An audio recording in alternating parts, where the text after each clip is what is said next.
know. Yeah. I was a homegirl, but you can we can talk for a long time. I can hold a conversation type. I can talk about absolutely nothing forever. Yeah, exactly. With a majority of people. Like, I moved around a lot growing up, so like that was just kind of like my reflex or whatever. You moved around a lot, like in the city, outside the city? Yeah, I moved a lot as a kid, but like I would say like middle schoolish. That's kind of where I stayed. Like after that, I was just in Maywood. That's where I'm from. Okay. So I kind of stayed in Maywood, grew up, did middle school, high school from there.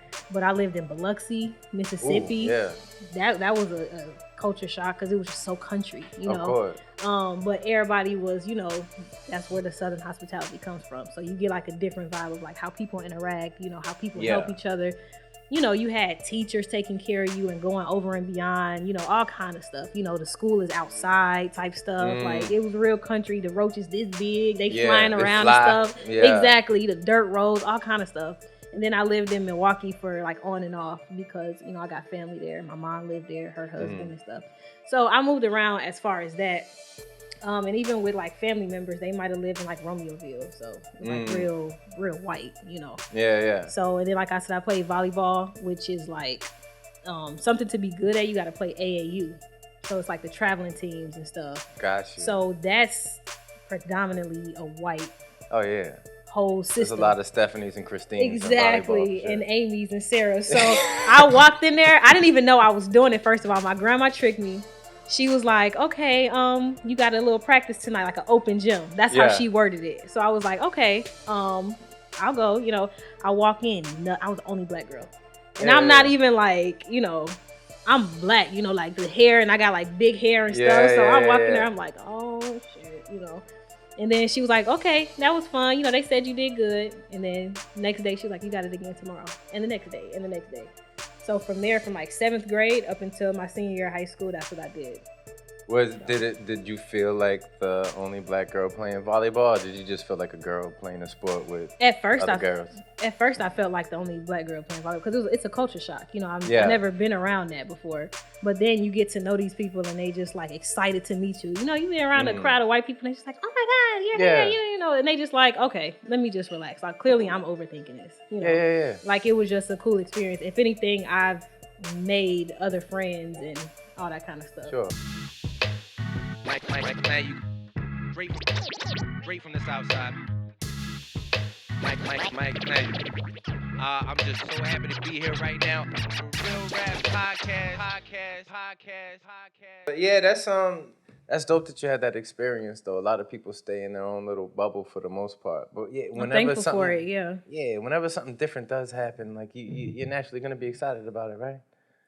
Yeah, I mean, and it depends on like the outlook of it. Like once you have more of those experiences, you'll appreciate them. Like having something different.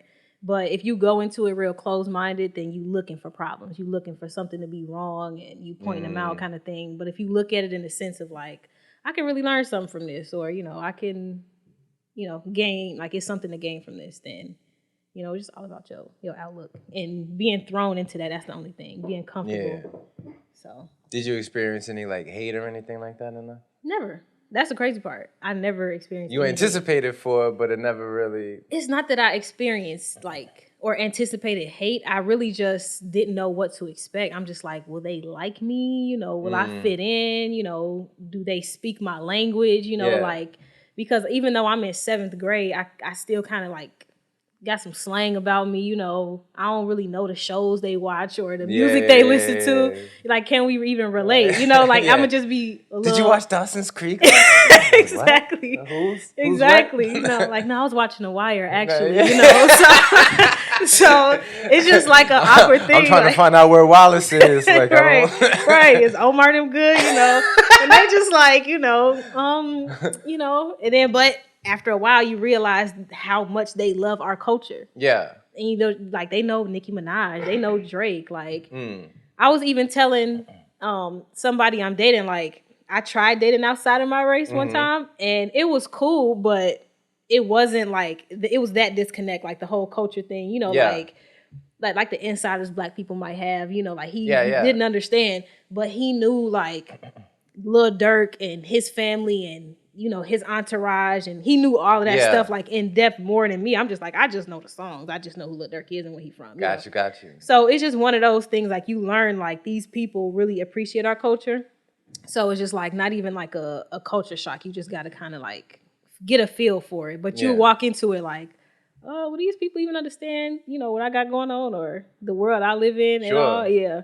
So it's just that. And I definitely vibe with that because it's like that the other way around for me. So right now I'm dating, and the girl I'm dating, like, it's outside my race, but she's also outside. She's Spanish.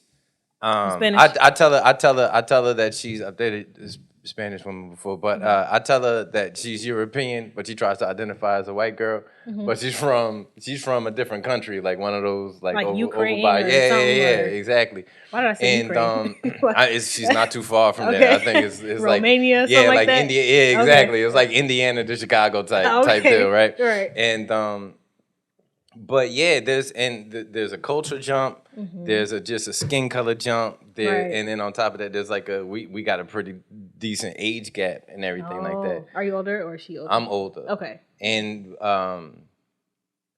And those things that would probably keep a lot of people apart on the surface is kind of what brings us together because constantly we're digging into each other's like what we don't know about the other side type. Yeah. And then plus she's both of our senses of humor are just garbage. Really? So yeah, I'm just constantly taking shots at her from being from a third world country. And how is hers though? And like being a comedian she'll be at my apartment and like lock her door because I stay on the south side, so she'll lock her door about 17 times. What you think I do? Chirp, chirp, chirp, right? Chirp, chirp, chirp, right. chirp. Don't close the door yet. Let me get this one more time. We get like 3 more off. Just make sure. Like sometimes, because I don't give her a key to my place, but sometimes she'll leave and she'll have to leave out the back stairwell in my building. I'm on the low end. You know what I mean? Like I'm across from like the whatnot. Oh. So the first time she was leaving out my back stairwell, I'm like, hey, just leave out the back.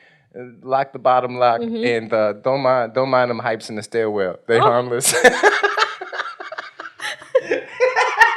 Don't mind. They ain't worried about you. They don't mind you. They don't mind her. Hey, who are them? Just move right past them. Don't even worry about it. Exactly. Yeah, okay. She tried to use that as like ammo against me, but I'm like, look, it is what it is. You know what I mean? So she really fuck with you because you putting her in all kind of. But that's the But that, I mean, it's by the way, welcome to new episode of the Real Rap Podcast, episode 26. And today, for the first time, I was supposed to start this episode a long time ago, but I'm actually, for the first episode ever, meeting somebody for the first time on air. So Cordelia of the Think Responsibly podcast, if you wouldn't mind introducing yourself, letting them know where you're from, what you got going on. I am Cordelia, but y'all can call me Coco. I am the host and creator of Think Responsibly, the podcast. Yes. I'm from Maywood, Illinois. That's right off 290. It's a podcast I started literally at the top of this year. So I created it in hopes to bridge the gap. That's my thing. Like of opposing opinions, right? Yes. So if you go to the page and all the things that I posted, it's this versus that, gotcha, monogamy versus anti-monogamy. So it's just a podcast geared towards saying, hey, we all think differently, and that's okay. Yes. That is absolutely okay. We all have to coexist at the end of the day. Yes. Let's not fight each other. Let's not bicker at each other, but, and it makes for great conversation. Yes. Because how many people do you meet with different opinions and you'd be like, oh, okay, I never looked at it like that. Like, that makes for, like, a good change and, like, a good step forward, like, with being human. It's the spice of life. Exactly. I play devil's advocate sometimes on purpose. Yeah. All the time. What I mean? Like, if you're like, red and blue makes green, I'm like, no, it doesn't. Exactly.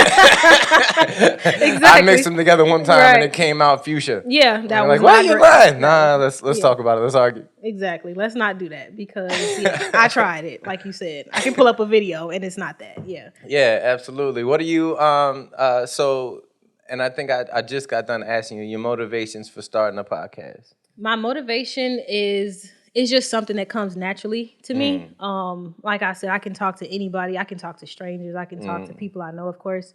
I talk to my friends and family for hours about like different topics. You know, it's just something I do all the time.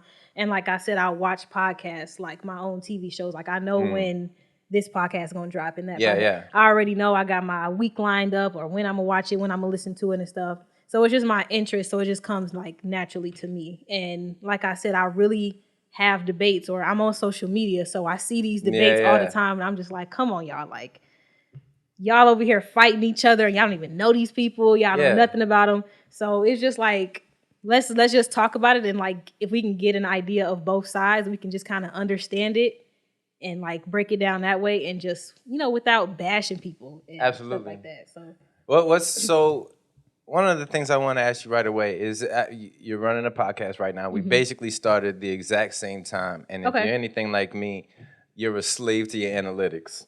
How can I grow this? Who's watching? How long are they watching? I'm learning about click-through rates, all this other whatever, right? Exactly. And when I look at my demographics, I'm like, where the women at, right? Oh, okay. So what's kind of interesting and surprising to me is you saying that you are into podcasts.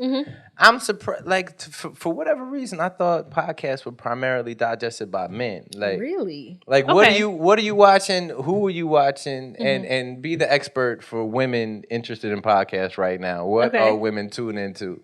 I mean, women are really like just gravitating towards their own like love for themselves right now, whether that pertains to dating, success, like their career, their relationships and like friendships and stuff like that.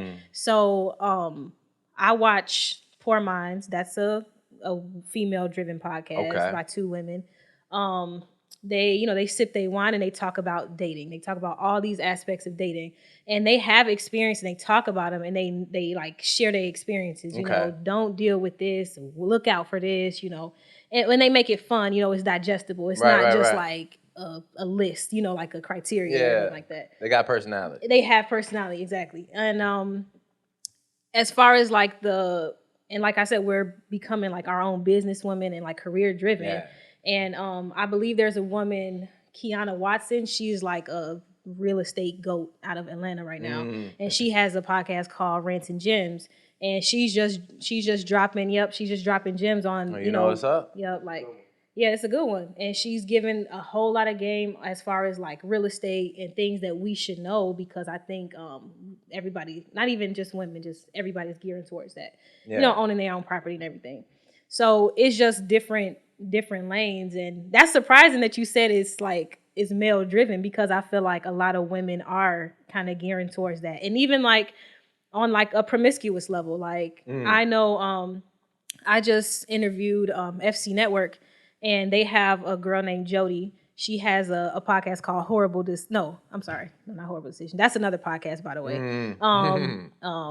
But it's called Provocative Confessions, I believe, but she spells it like Provocative. Gotcha. So she's just, you know, letting women be liberated, like with their sexuality and stuff. Don't be worrying about like what people gonna think about you if you talk about this, you know. So it's all kinds of things that women are just kind of accepting about themselves, and hoping other women accept about themselves too. You know. So women, that's why I said like it's surprising, because I think we are gravitating towards like the whole podcast space, because I ain't trying to throw no shade, but there's a lot of male podcasts out there that's a little toxic, you know, that's just saying, you know, like female bashing stuff, and they just trying to 1,000%, you know, word it in a way where it's articulate, and you just disrespecting women. You're not giving us any solution.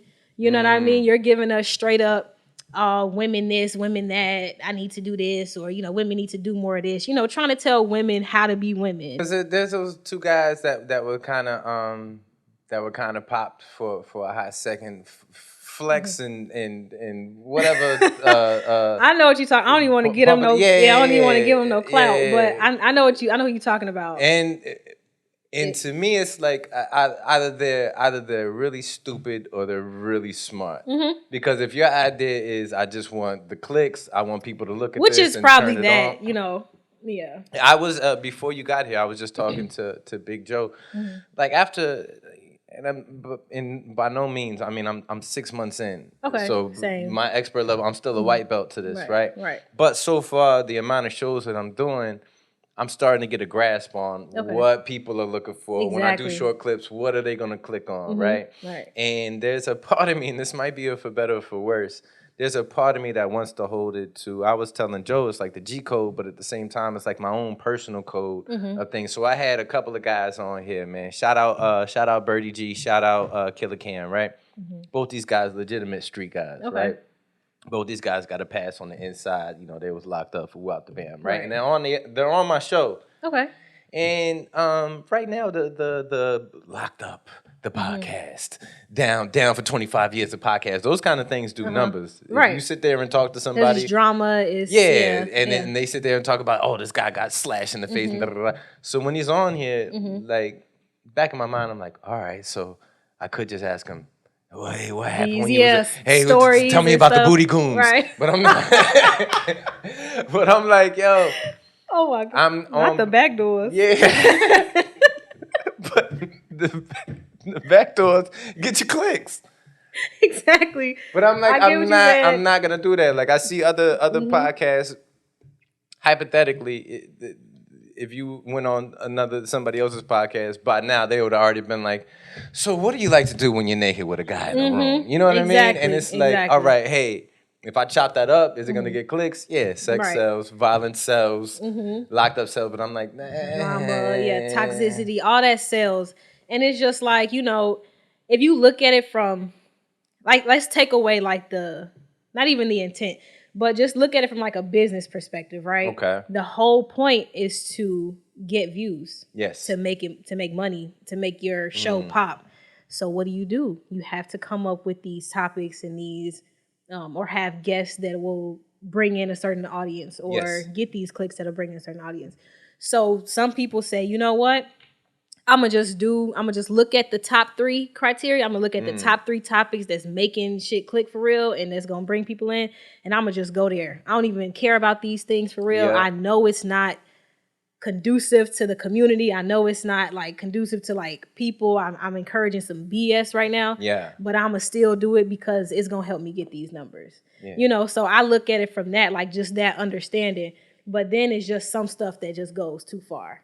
Like that, it don't even make sense. Like I seen one clip, a guy was like, you know, if a woman is too successful, she's basically allowing herself to be single forever, or she's basically never gonna get a man, you know. And it's just like, you know, like what? Like does that even make sense? You know, I get what he's saying, because like a lot of successful women are like busy and they don't really subscribe to the whole submissive ideas or whatever. But that's just like a real general topic, and like he can't date a woman who is like super successful, and he don't even know that he's like that he's the problem. He's the problem, and he's putting a very low value on himself and what he can bring to that woman's life. He don't even know how telling he is of himself at that point. Oh, exactly. I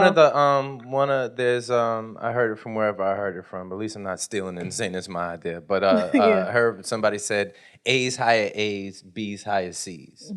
And I take that on the same platform of personalities or relationship wise. Like for me, I consider myself, I'm secure. Right. So if there's a strong personality around, all right, you cool. Still you. Yeah, I'm still me. So like it takes to be a Stedman. You cool with stepping back a little bit. You gotta be real secure. To be Stedman. Facts. You know what I mean? Facts. Otherwise, she around the other big dogs, you know, like in her industry. That's facts. I'm going to the Oscars on the red carpet. What you doing, Steph? I'm gonna just sit here. I got a TV dinner. I'll be back at 3 a.m, baby. Yeah. But you now can't say nothing. Right out there, right. And he's not on the same Forbes list. Exactly. But you got to be secure. I had my last podcast. I had a short clip I put out there, and we were talking about the Monique versus DL situation, and I actually got a comment on my TikTok.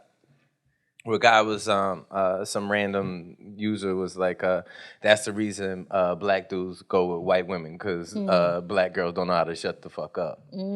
And I wrote back, I disagreed. people who are secure with themselves aren't afraid of strong personalities. Yeah. How do you feel about that comment? Like, and you're dating a European woman, like The European girl I'm dating identifies as a white girl, and I won't let her. and you won't let her. Exactly. I don't won't mind let it. her. I don't mind it at all. Because one, actually, so I'm a military kid. So by the time I was 18, I spent 12 years in other countries. Really? So for the simple fact that she's from another country, we actually identify on that, just on that level, right? Right. And then on top of that, there's a lot of, perfect. There's a lot of, I would say, so you stay in Chicago, right? You know how segmented the city is. Absolutely. Everybody's their own neighborhood, and if they're not doing their own neighborhood, they're definitely doing their own side of town, right? Exactly. So I've noticed a trend, right? Now I stay on the low end, south side or whatever, and I try and hit every corner of the city. I'm out west, but mark you, I'm also taking the chick I'm dating with. She's on Chicago and Laramie with me. She's on 74th and Saginaw with me. You know what I mean? Yeah. She's out in my neighborhood. So I just told you. Around the I city, just told you. I'm telling her to move the hypes and the crackheads to the side when she's going down my back stairwell to leave. You know what I mean? Like I'm not changing who I am. I'm not asking her to change who she is. Or shielding her from what's out here. This is what it is. Exactly. Like you're coming into my world. I'm coming into your world. Like she'll take me. People from her country. I'm going out to basement parties with a room full of people who don't speak the same language as me. You know what I mean? Right. And they're doing wild. All the drugs, by the way. All the drugs. They got 3 drugs on the south side. All the rest of the drugs. On the north side or what? Wow. And they're doing them openly. In front of everybody. In front of everybody without a care. Damn. But yeah, that's wild. I've noticed, and I could be wrong, but I might be right. A lot of the most pro-black comedians that I see, they're not doing their pro-black stuff on the black parts of town. Are you referring to D.L. Hughley? Not in particular. I'm talking about on the local comedy. People I know. Oh, okay. I'm talking about people I know. Like the people that's out there like pro-black this. The white folks is attacking this, that, and the third, and yada, yada, boom. They're doing it in white rooms. In white rooms? In white rooms. But when I'm out south, when I'm at, shout out to the Nest out west, when I'm at Francis out south, when I'm at these other platforms, I'm not seeing the most pro-black comics in the Chicago comedy scene in those areas. And the people that are in the actual black comedy circuit, I don't see them talking about black problems, black versus white stuff. Mo Good, shout out. I have her on the show. She's one of the people that's actually gonna like you know a star when you see it on the rise. Right. You watch her comedy, find a joke about white people. She's talking about being a single mother, raising the kids, crazy part, growing up like on the south side of Chicago. You know what I mean? Like she's really out there doing it. Right. As black as it gets is who she is. And I don't hear her doing the material that these other comics are doing on the north side, where it's nice and safe. Right. So why do you because I've been in those clubs or in those rooms, and you know it might be a room full of white people, and it might be a couple black jokes, and they just they just laugh. Yeah. So why do you think that is? Like you think they just like you said it's safe. I'm not gonna go to these areas, or like why do you think that is? There's a lot of growing up, you would hear like such and such isn't black, or they ain't acting black, or they're not real black and whatever, whitewashed, right? Yeah. Right. And in my mind, like if you're black, you just are. So however you do, whatever you act, like that's what it is. So if you're saying such and such isn't acting black, like you in my mind, you're really saying you're not acting like hip hop, you're not acting down or whatever like that, right? You're not speaking how we speak. Yeah, whatever, but I think there's a certain there's a certain code switching. I think there's a certain comfortability factor that comes with. All right, if you comfortable, grew up around white folks, and sure. And if you know you can get away with making fun of them because white people are, yes, all right, I'm guilty. Yes, you exactly. can say whatever. You have to say, ha, ha, ha, ha, ha. Exactly. It's like, all right. It's just different. I mean, that's the thing, though. Like, everybody is just different. You know, you're going to have those comics that can sit in front of white audiences only. You know what I'm saying? Like, Eddie Griffin, he can probably perform in a room full of niggas. Can I say niggas? He could probably perform in like a room full of niggas and white people. You know what I mean? And then you might have somebody like Hannibal. What is his name? Hannibal Buress. Yeah, he's probably not in a room full of niggas. You know, but exactly right. But he might like slip a joke in. You know, like here and there. That's actually, not to cut you off, that's amazing you said that. So I started off, first stage I ever hit in Chicago was 47. I'm drawing a blank. It was off 47. Jokes and Notes. Okay. First stage I ever hit, right? And then Mary, she used to own it, and I actually had a conversation with her one time, and she told me that exactly what you were saying. She was like, such and so are gonna do good in this room. Somebody like Hannibal, because of his content, and she actually literally said Hannibal isn't necessarily gonna do good in Jokes and Notes because of the crowd. So exactly to your point. And it's just how these comics grow up. It's how they speak. You know. Yeah. You know, white audience like the kind of quirky, not awkward, but just like the dry humor black person that has like experiences with white people and black people. You know, they kind of gravitate toward that because they can kind of understand it. You know what I'm saying? But if you nigga on stage and you got a drink in your hand, you like, you know, these niggas around here, you know, and you got a white audience, they not gonna understand that. You know what I'm saying? So they will more likely go to a black club where it's like a black audience. So I think it just depends on the comic themselves. Like if they and then I'm not a comic, but you know, like I imagine, like if you get in a room, if you one of those comedians and you get in a room like with a black audience and you don't do too well, you realize you're doing better in these rooms. You might stick to that. Maybe it's an ego thing. Maybe it's just like a success thing. Like I do better here, so I'm gonna just stick with this. You know, versus pushing myself to be like better in a black crowd. And I feel like that's gonna tell you like whether you good or not if you can do well like in front of a black crowd. Because hello, it's what I think is dangerous, not dangerous. Maybe tragic might be the word that I'm looking for. Is when people do the culture vulture thing, like you're stealing our woo out the bam, or this is that. I mean, appropriate because how far back are you gonna go? Because you could stop. You could stop at whatever you're saying in your context, and you're right.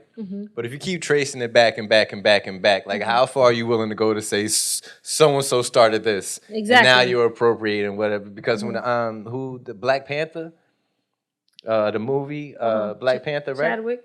Yeah, Chadwick Boseman, Lupe Nyong'o, the black director that was on it, Ryan Coogler. Michael B. Jordan, stupendous film. Might be up there with my favorite Marvel film. Might I not watched be, that 21 times in the theaters. 21 times, right?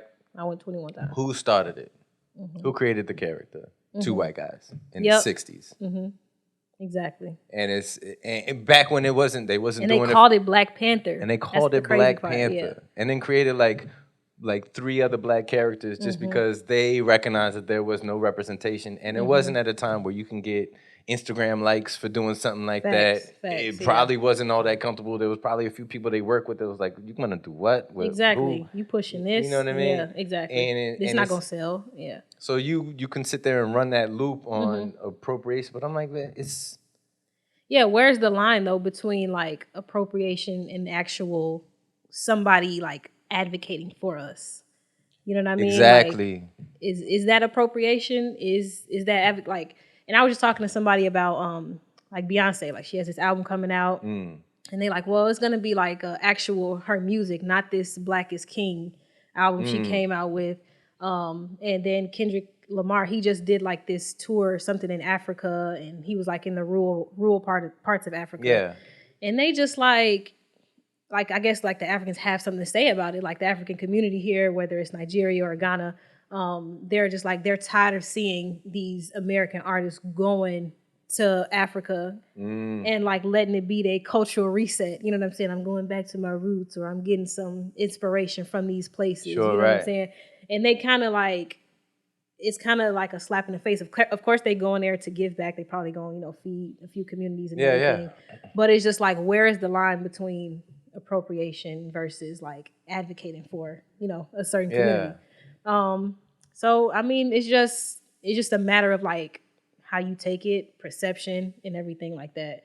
But just to go back to what you were saying about like the whole like black and white, like as far as like the comedians and choosing what neighborhoods they're going to. It's just like, do you say something like, are you calling these people out? You know what I'm saying? Yeah. Or are you just letting them live? You know. You know what? Reality is however much of what you see versus what you hear, like your perception. Yeah. If you're gonna act crazy, I'm not gonna say, oh, he's really all there mentally. He's just acting crazy. No, you acting so that's the way what I'm gonna believe you. Exactly. Yeah, you know what I mean? So if I'm just taking it as that's the kind of person you're gonna be. Me, similar to what you're saying, I'm gonna try and vibe with as many people. That's literally how I grew up. Right. I had to reset every 4 years.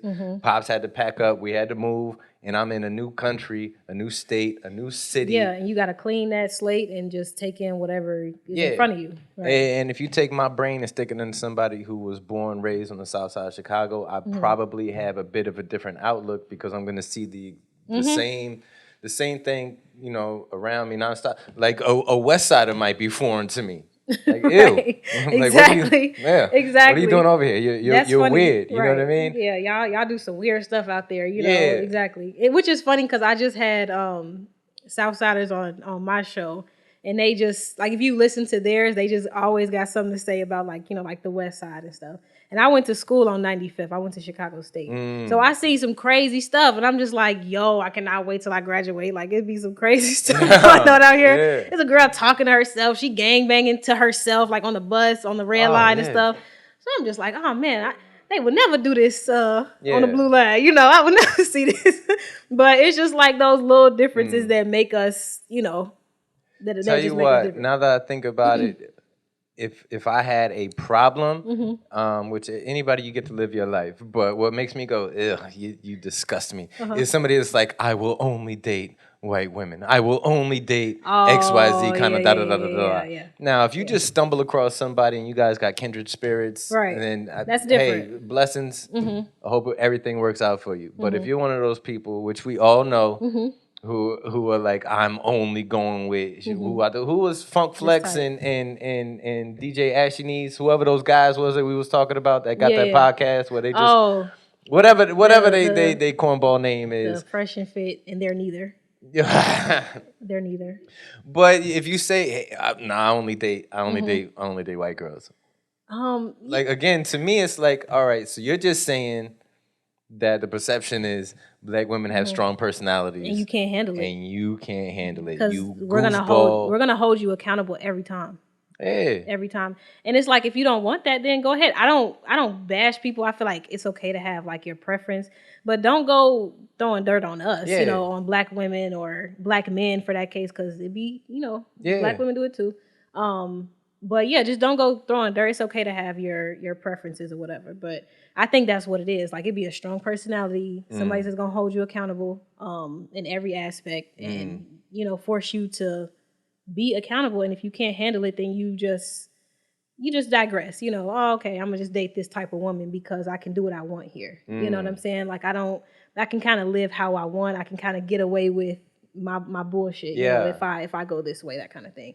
So in your mind, you definitely. And there's a certain level of programming to it. I think that might even be subconscious. I had a guy one time, one of my old best friends. I was in the military with him. We're sitting in the cars, me, him, and this guy, and we talking. This is years ago. This is 15 years ago or something. We sitting in the car, and he's telling the story. We talking about girls or whatever, and he was like, yeah, something, woo out the bam, and we gonna get up with these white chicks and these black bitches, and we gonna da-da-da-da-da. And I was like, bro. I either call them white bitches and black bitches or white chicks and black chicks. Yeah, exactly. Don't switch. And he actually, shout out to him. He was actually, like, yeah, you right, man. He actually had the screw face. Like, his guy in the back was like, oh, he's calling you, da-da-da-da. He was like, no. Exactly. Actually, yo, he's right. And it might be even more shallow than that. Like, I'll even be honest and say, like, in high school, I had a guy friend who didn't like, you know, like dark-skinned women and, you know, with the hair, because I feel like it was like a kid thing. You know, I want my kids to have good hair and fair skin. You know, it's even more shallow than that. It might not even be like the strong personality thing. It's just, I just want my lineage to look like this, you know? Yeah. So it might even be like a little more shallow than that. And I want to ask you something. So like Joe Budden, you did ask me that like a lot of podcasts I watch. So I do like Joe Budden podcast. I think he's a cornball. You do? I think Joe Budden just got into it. Is a like, goof. And I was a fan of his music. I used to listen to his mixtapes, all that other good stuff. And I think to what we were saying earlier, I think he knows what's gaslighting, and he just leans into that. Which isn't my particular flavor. Yeah. But I'm listening, please. Man, I really want to get into that. So I'm gonna come back to it. But he posted this picture of like, I guess he's like a real big strip club person. Okay. And he posted a picture and it was like a bunch of like Spanish or white women or whatever. It was no color in there whatsoever. Not even like a little bit, it was just straight, So I guess he like called out the lack of diversity in like New York, like strip clubs and stuff like that. Like, and people was like saying like he's a troll because if you look at his history, that's all he dates. But of course. But now he's dating a black woman. She's dark skinned. She got like this big afro kind of hair, you know. Yeah. So they like, because you just dating this black girl right now, And he, of course, he addresses everything. I do give him props for that. Like he addresses everything, and he do say. He just justifies everything. That's my only thing with him. Like he might point out something bad, but he just justifies it in a way where it's just like, okay. You know how some people like, okay, if I say like, okay, you full of shit, and you just like, yeah, I am full of shit. It's like, okay, well, there's that conversation. Right. Exactly. There's the end of that, That's basically Joe Budden. You just judo flip me? All right. Exactly. I ain't got nowhere else to go with that. Right. Like I can't. You just gonna agree? Okay. So why don't you like him then? Like besides, it's because so I'm gonna just go with my gut feeling on this. He maneuvers in feminine ways. Let me explain. There is I know what that means. A certain level of like if you were attacking it, in my mind, men are supposed to be on an intellectual level. We'll sit and guys will sit in a room and pontificate on eating toenails. You know what I mean? Right. Or whatever it is. About nothing. Yep.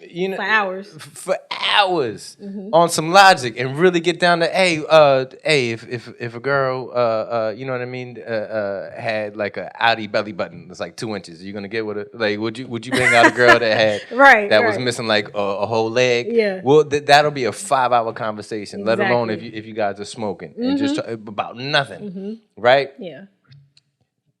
Lady, our approach is supposed to be on an intellectual pursuit. Right. When I say feminine quality, I'm not talking about women. I'm talking about on an emotional attack. And when you're tuned in on that kind of vibe as a guy, it bums me out if you're on some emotional stuff. Like if you get worked up and you got veins popping out of your neck talking about like the Kardashians or whatever. Like I know what you're doing. You're trying to get so-and-so and such and such popped up so you can get the clicks on talking about these people on the emotional thing. And hats off to you. It's working out for you. Right. And when that come and bite you back, then you do like what you just said, like, yeah, I guess so. Exactly. You just and then you move on. You have no choice at that point though, because now you got hours of content worth of you just doing this, And there's no actual foundation to it. Exactly. And I think instinctively your audience knows that. That's why people like that, when they fall, their audience, their platform isn't there to build them back up. Exactly. Your boy 6ix9ine. Oh yeah. On top of the moon. The audience instinctively knew when they was watching. You got rainbow hair and this, that, and the third, and you running with a gang, my boy. All right, I'm listening to music, and we gonna do this and that and da da da da da. Right. And as soon as he fell. Everybody against them because they weren't actually with them. They were there for the spectacle. Right. You know what I mean? Hype. Yeah. They weren't actually. So I was talking about this with Big Joe earlier. I think a lot of people. One of the things that gravitated me towards you, because I ended up finding you, because I was like, all right, look, podcasting is a community. I want to be a part of this community, reach out to other people doing the same. So I'm looking up, hashtag Chicago Podcast. Came across yours. Then happened to see that you were mixing around with some of the similar people that I work with, right? So then I go to your page, I look through your video history, and I'm seeing, all right, we similar views, similar this, that, and the third. So our struggle in trying to learn this space is similar. There, so already in my mind, we're clicking on a few areas. Exactly. I'm also looking up other people's platforms. Right. And I got to say, I think a lot of platforms are on steroids. Why you say that? Like, you ever post on Instagram and then, like, you promote it on Get a Lot of Looks, at Get a Lot of Looks. You know what I mean? Right. No, never. Everything is like organic. Everything is like, it starts within my little circle and then it's this, okay, who else is doing podcasts? You know what I mean? Like, I'm reaching out to this person, this artist, this comedian, this other podcast. Hey, let's work, and then they put it on their page and then it's kind of like just organically growing from there, you know? I feel like that's a hard fall, like once you get that, them 5K views and stuff like that, it's just like, okay, the views and the likes don't match. The views, the likes and the comments don't match at all. And I feel like it's, for me, I love my platform. I love what I'm doing. I love what I'm creating. Yes, I could be doing a lot more as far as like the marketing. If I take away from like my professional life, if I take away from that, I'll have like a lot more, it's not an excuse, but I do want to balance it out better. But I don't want to do that though. This is beyond a full-time job. Exactly. Because there's this analytics things now, and they just kind of, it's changing every day almost. Yeah. Especially with how they're doing the algorithms with, they're gravitating towards reels. And if you invite like somebody like collab and do the reel, they're pushing it crazy. Yeah. Like I remember the first reel I did, I tagged my studio because I recorded at Chicago Podcast Studio on the North Side. And I tagged the studio and it was in the reel and it was just blowing up, and my engineer, he even like messaged me. He was like, yo, this video is going crazy right now. Dope. And it's just Instagram and what they decide to like push if you do this with this many hashtags. And you got to learn those little tweaks in order for it to be like pushed, because obviously I'm getting people from like different countries and different states like liking it and commenting on it. So I'm like, okay, that's dope, but at the same time it's just learning the whole algorithm. But I like doing it organically because of that, because I'm like, okay, I had this idea and it happened like this, not I had help from this promotion page, and, exactly right. Nothing's wrong with that, but like you said, it's just inorganic. It worked. Yeah, I mean, if that's what you're doing, bro, that hey, you're not me, so what do I have to say about it? And I'm excited because I'm here pretty soon. I'm gonna hit my first 100 subscribers, which is in the grand scheme. I subscribed. Yeah. In the grand scheme, it's nothing. But for me, it's a big deal. Huge thing. Exactly. Every comment I get, big deal. Right. Every like I actually get, every share, big deal. Right. You know what I mean? Every share it puts me over the moon. You know what I mean? And if I post a reel or something like that and I get a save or whatever, if something starts charting up, like it's a big deal to me. Right. And then to have that taken away from me just for the super, like I don't know. I don't even know what that vibe is like. Like how you actually feel getting like the what is it, the fabricated kind of view, because it's facade. And then you've got so I'll have a video do 150 views, 160 views, and that'll come with 11, 12, 15 likes and 6 comments, right? Off of 150 views. Exactly. And then I look at so-and-so's thing, and they got 5,500 views and 220 something odd likes and 3 comments. Right. And it's like, well, all right, look. The math ain't mathing right now. Something exactly. Is a little off. I mean, but like you said, that's the distinction. Just like, people who do the clickbait thing, you're gonna do these little things to make it appear that you are doing that the podcast is getting as many listens and views, or you're gonna just say something for that to happen, So I think it's the same thing. It's just like it's clickbaity, Okay, I got this many views, this many likes, so I must be popping. So you might as well check it out. Versus this is some quality content that I'm putting together here, and you can actually take something from it. I'm not bashing anybody. You can get a foundation or a better understanding from this, So it's just like one of those things, but like I don't subscribe to that either. I don't like the whole. And to go back to the Joe Budden thing, like he really went to the Wendy Williams School of of podcasting, which again, like hey messy. My boy, Messy, just a mess. But I think like if it turns on, so who's the other guy? DJ Academics. Oh, I can't. Yeah. Yeah, because I mean, for me, it's a similar vein, right? Yeah. And I think he just got popped. Somebody, so people out to get him. I think he was just in the news recently for comments he made about dating like a 17-year-old when he was 20 or something like that. Like, and he knew that she was underage. Yeah. Yeah. And so people are coming at his head, and I think in context, who knows what the situation was about, but it's an ugly stain, right? And people are coming at him. When Joe Budden fell out with his other guys, people were coming at him. I mean, he actually took some time off. Yeah. Now you take it over to somebody who did it organically, and for lack of a better person to think of, you got Joe Rogan, right? Somebody took the time out to watch however many of his clips and find as many N-words as they could put together. Yeah. Threw it up on there. Exactly. And he barely even had a bump in the road. Sure, his numbers went up after that. I'm positive. Oh, they had to. Yeah. The people that agreed with him, they like, look at this, share. Look at this. Look at this. Look at this. You know. Yeah, because that's the same thing. That's what built Floyd Mayweather's career in the later part. The people that wanted to see him keep it perfect, and the people that just couldn't wait to see him finally lose. Exactly. And it's just a black thing, you know. You do one thing, you can't mess up. You can't mess up. They strip you down. We strip each other down. Yeah. I mean, there is a line like the DJ Academics, like you said, we don't know the whole story, but the whole underage, you know, that's just a no-no. Yeah. But yeah, you and mess he's messy, up anything. so like if he falls, I'm not gonna feel. Now that's who I feel like appropriates. I mean, even though he's black, he's not from where like the stuff he talk about. He talking about like beefing and. You know, like a lot of the female rappers, he bashing them. Oh, I can't stand her ass, and you know, she ain't shut the hell up, and you know, this beef, this rap beef. You're not from that, and you comment on it. You kind of pushing it a little bit. You making it bigger than what it is, and you're not even from whatever it is you talking about. You just need these views and these, you know, because you irrelevant. When the whole everyday struggle, with Joe Budden, when all of that ended, he needed something to kind of like grasp and like to, you know, pull his career up.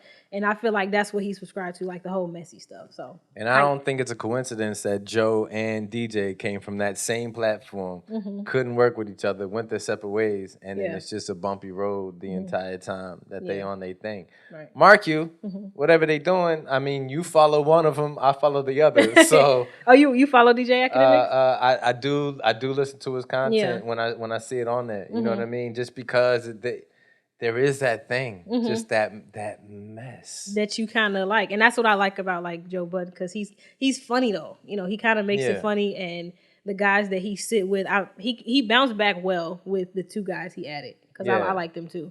But like if we can like even shift it from like a more positive, like without the whole mess, a male podcast I listen to is Nice and Neat. I don't know if you ever heard of it.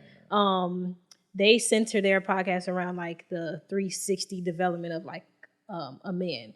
And as a woman, it's nice to hear that content, because when you're dating men and you're surrounded by men and you're working in a male dominated kind of industry, it's good to understand men in more ways than one. Absolutely. You know? So I definitely listen to that. They not bashing women, they not bashing each other. They just like, you know, this is how you court a woman. You know, this is how you make genuine friends. This is how you navigate your career. So I listen to that, which I think is like a good way for me to like understand. So the podcast it's a better way to learn.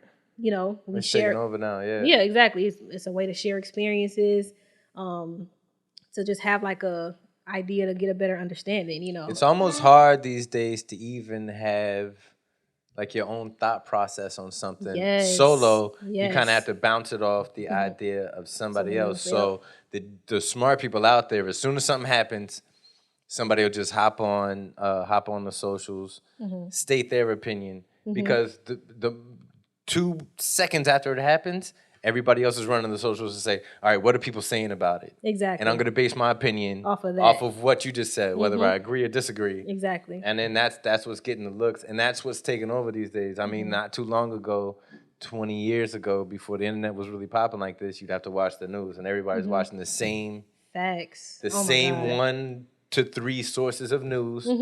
and then all kind of generally saying, okay, I agree or disagree with that. Right. Now you have, I can feel Millions, exactly yes. how I want to feel and only go find the answers that I want to any particular thing. Exactly. Right here. Not only look for the answers that I want to get to the question I'm going to ask myself, but the computer is figuring out what question you're going to ask, what answer you think you want to hear. Right, exactly. And it's going to only, after a while, it's going to learn who you are and say, this is what you want to see, this is what you want to believe, and I'm going to shove this down your throat nonstop. And it's intentional. It's like a show on Netflix geared towards that. You saw it? It's geared towards that. Like it's very intentional. Genius. What these apps are doing. And they hear things, whatever you click on, your political opinions, that's what's popping up, whatever music or whatever.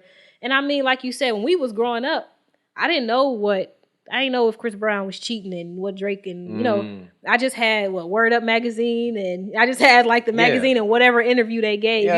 I'm not seeing like, oh, they posted and they was caught with this and they posted this and they commented it. We being flooded with all of this kind of stuff, and then the comments, and we just being flooded with like just too much going on, and like you said, it's just skewing our own opinions where people just not even like thinking for themselves. What does it mean to be a celebrity in 2022?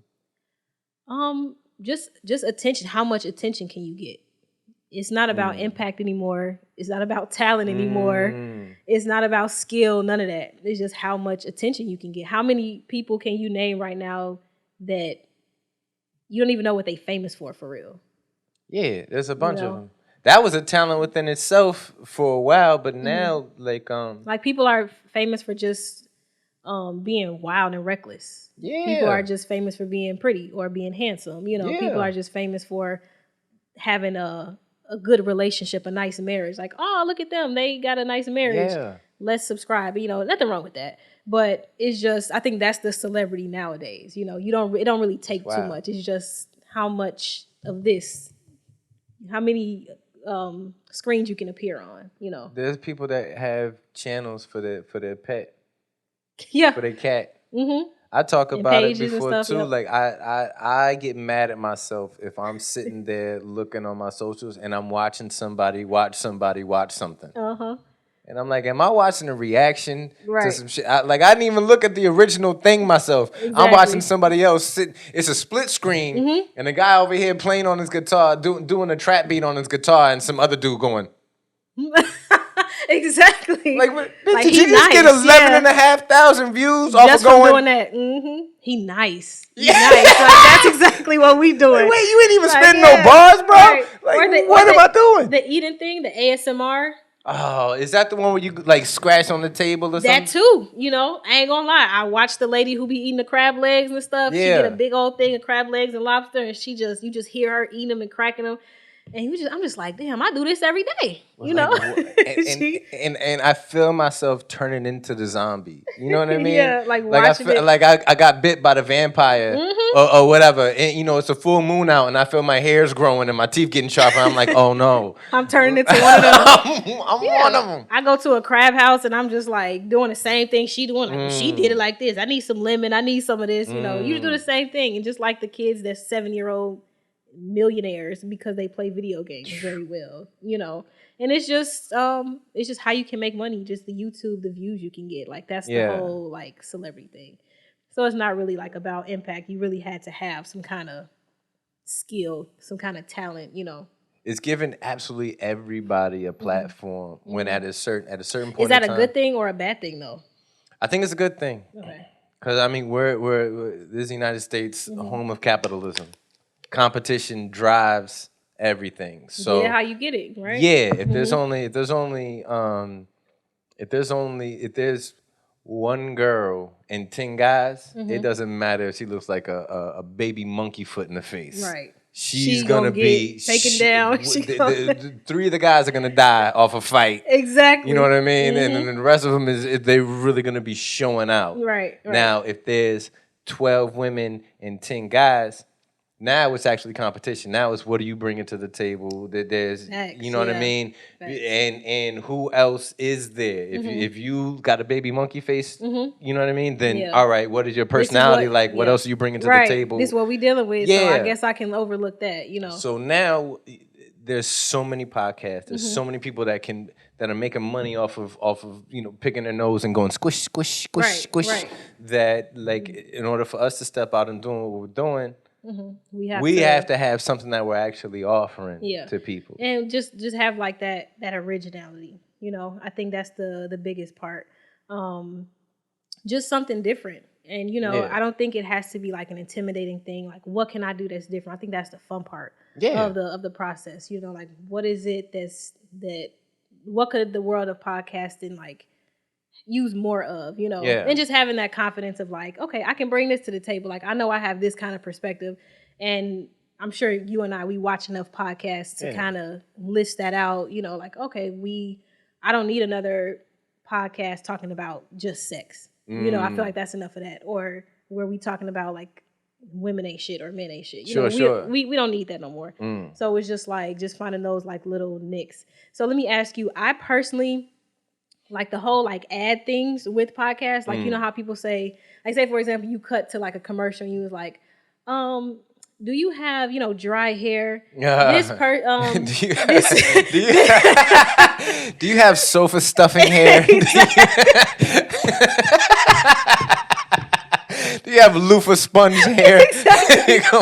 Toothbrush bristle hair, you know what I'm saying? Do you have that kind of hair? Well, this product is going to help with this, and this video is sponsored by that. Like, even that is like, God, I get why they doing it. This paid sponsorship, that's how you get your money. Yeah. But even like in the future, like I don't have like yet sponsorships on my podcast, but I don't think that's something I would want to gravitate to. I mean, unless it's something I genuinely use, you know what I'm saying? Like I'm big in like, skincare and hair and music, so stuff that I genuinely like fuck with, I will, promote on my podcast. But like, how would you feel about just like Manscaped, give me a call at any point in time. Facts. Now look, I've had the same throwaway clippers for the last 20 years. Right. And those are the ones I used to handle all my business. But if man, so you can use a little PR box. I'm not gonna promote something I'm against. So I haven't had a drink in 3 years, right? Really? Oh, yeah. Wow. And do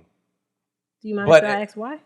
Oh, I was tremendously okay. All of it. Like some people probably have a drinking problem, like going out in public and just constantly getting smashed. Like I could do that. I was the life of the party in public, right? But that wasn't the problem. The problem was Tuesday by myself in my room, 2:30 in the morning with plastic bottles of bottom shelf vodka. Just getting smashed, feeling sorry for myself. Got it. Sending 3 a.m. text messages to a girl I dated a year and a half ago. You know what I mean? Right, like just in my feelings. Right. And I did it for a long time. And I really messed up a lot of things personally, professionally, the whole nine. So. But you got on it and Yeah, I gave it up. Yeah. Mark you. If Hennessy's like, hey.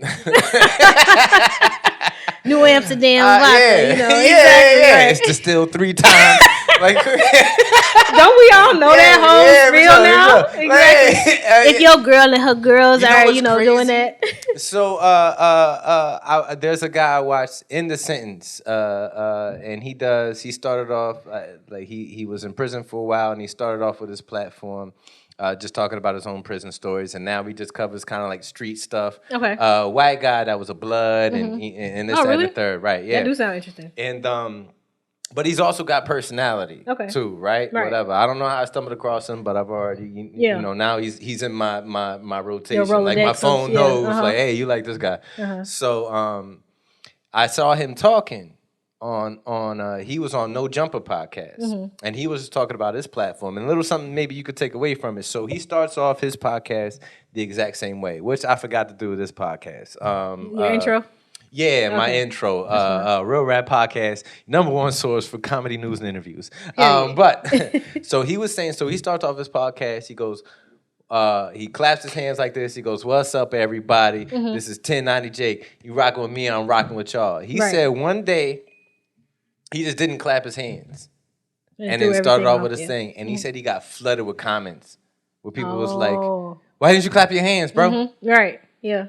And I'm like, wow, that's for People, real. Like yeah. these people is tuned Exactly. in. 100%. Like if you with your partner, like, hey, this is the way I like my this is the way I like my foreplay. You forgot to do such and such. All right, like you hey, good? Like what happened? Did you forget? Don't like, just rip my clothes off. Like exactly. we gotta warm up the engine. Right. You know what I mean? But people is you paying couldn't edit attention. that in there, yeah. People is paying attention that close to what you. Yeah. Like I mean, this is for who is tuning in. Another reason why, like I'm glad you're not on steroids, and I prefer not to be on steroids. Is exactly that these people that are tuned in, like they're actually genuinely tuned in. And I have people, I got like coworkers and stuff like, oh, I looked you up on social media and I found blows my mind. Yeah, and I was just like, oh, for a few episodes.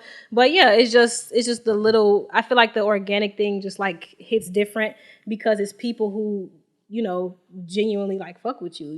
It's not people who are, you have to pay to do that. It's just like, cause you know where it's coming from. It's coming from a genuine place, like you said, like they watch him clap his hands, every week when he upload, and then it's just like, okay, like it feels good to know somebody paying attention that much, I personally, like I have an intro, but sometimes like we'll be like having a conversation kind of like what we did today, like before the actual countdown, before we actually start recording, and it like throw me off. So I'm just like, okay, welcome, you want to introduce yourself kind of thing. So I just kind of like try to just flow into it like that.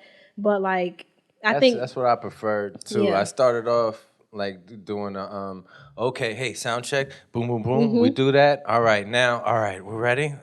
Good. You got my light skin side. Okay, and now action. And it was just like, all right, okay. And I had a conversation with Big Joe. Shout out Big Joe. It's like, hey, look. Bro, we're all human beings. Like from jump when you come in, we're gonna talk like humans. Right. We're gonna sit down. We're gonna put our stuff on. Yeah. At some point in time, cameras rolling, sounds good. All right, hey, intro the show and let's go. And it's different for me too because I don't know if like they told you, but like I literally be giving them like not a paragraph, but I'd be like, okay, we gonna talk about. So for that episode with Kels and Dave and everybody.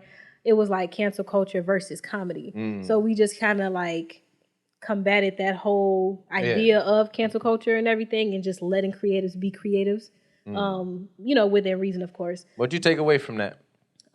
It just gave me like insight to like what they go through. And, they don't necessarily like force themselves or, water themselves down from worrying about what cancel culture is or worrying about what they're going to say.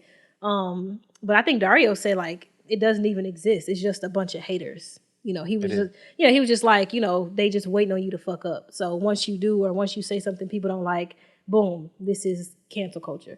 So that's one of the things I took away. Like it's not even like a real big thing to them. They know their bounds, but at the same time, they're comedians. They don't say what they want to say. Their intent is not to hurt nobody's feelings. But most jokes are harmful. Like some of the funniest things that I've ever laughed at was terrible.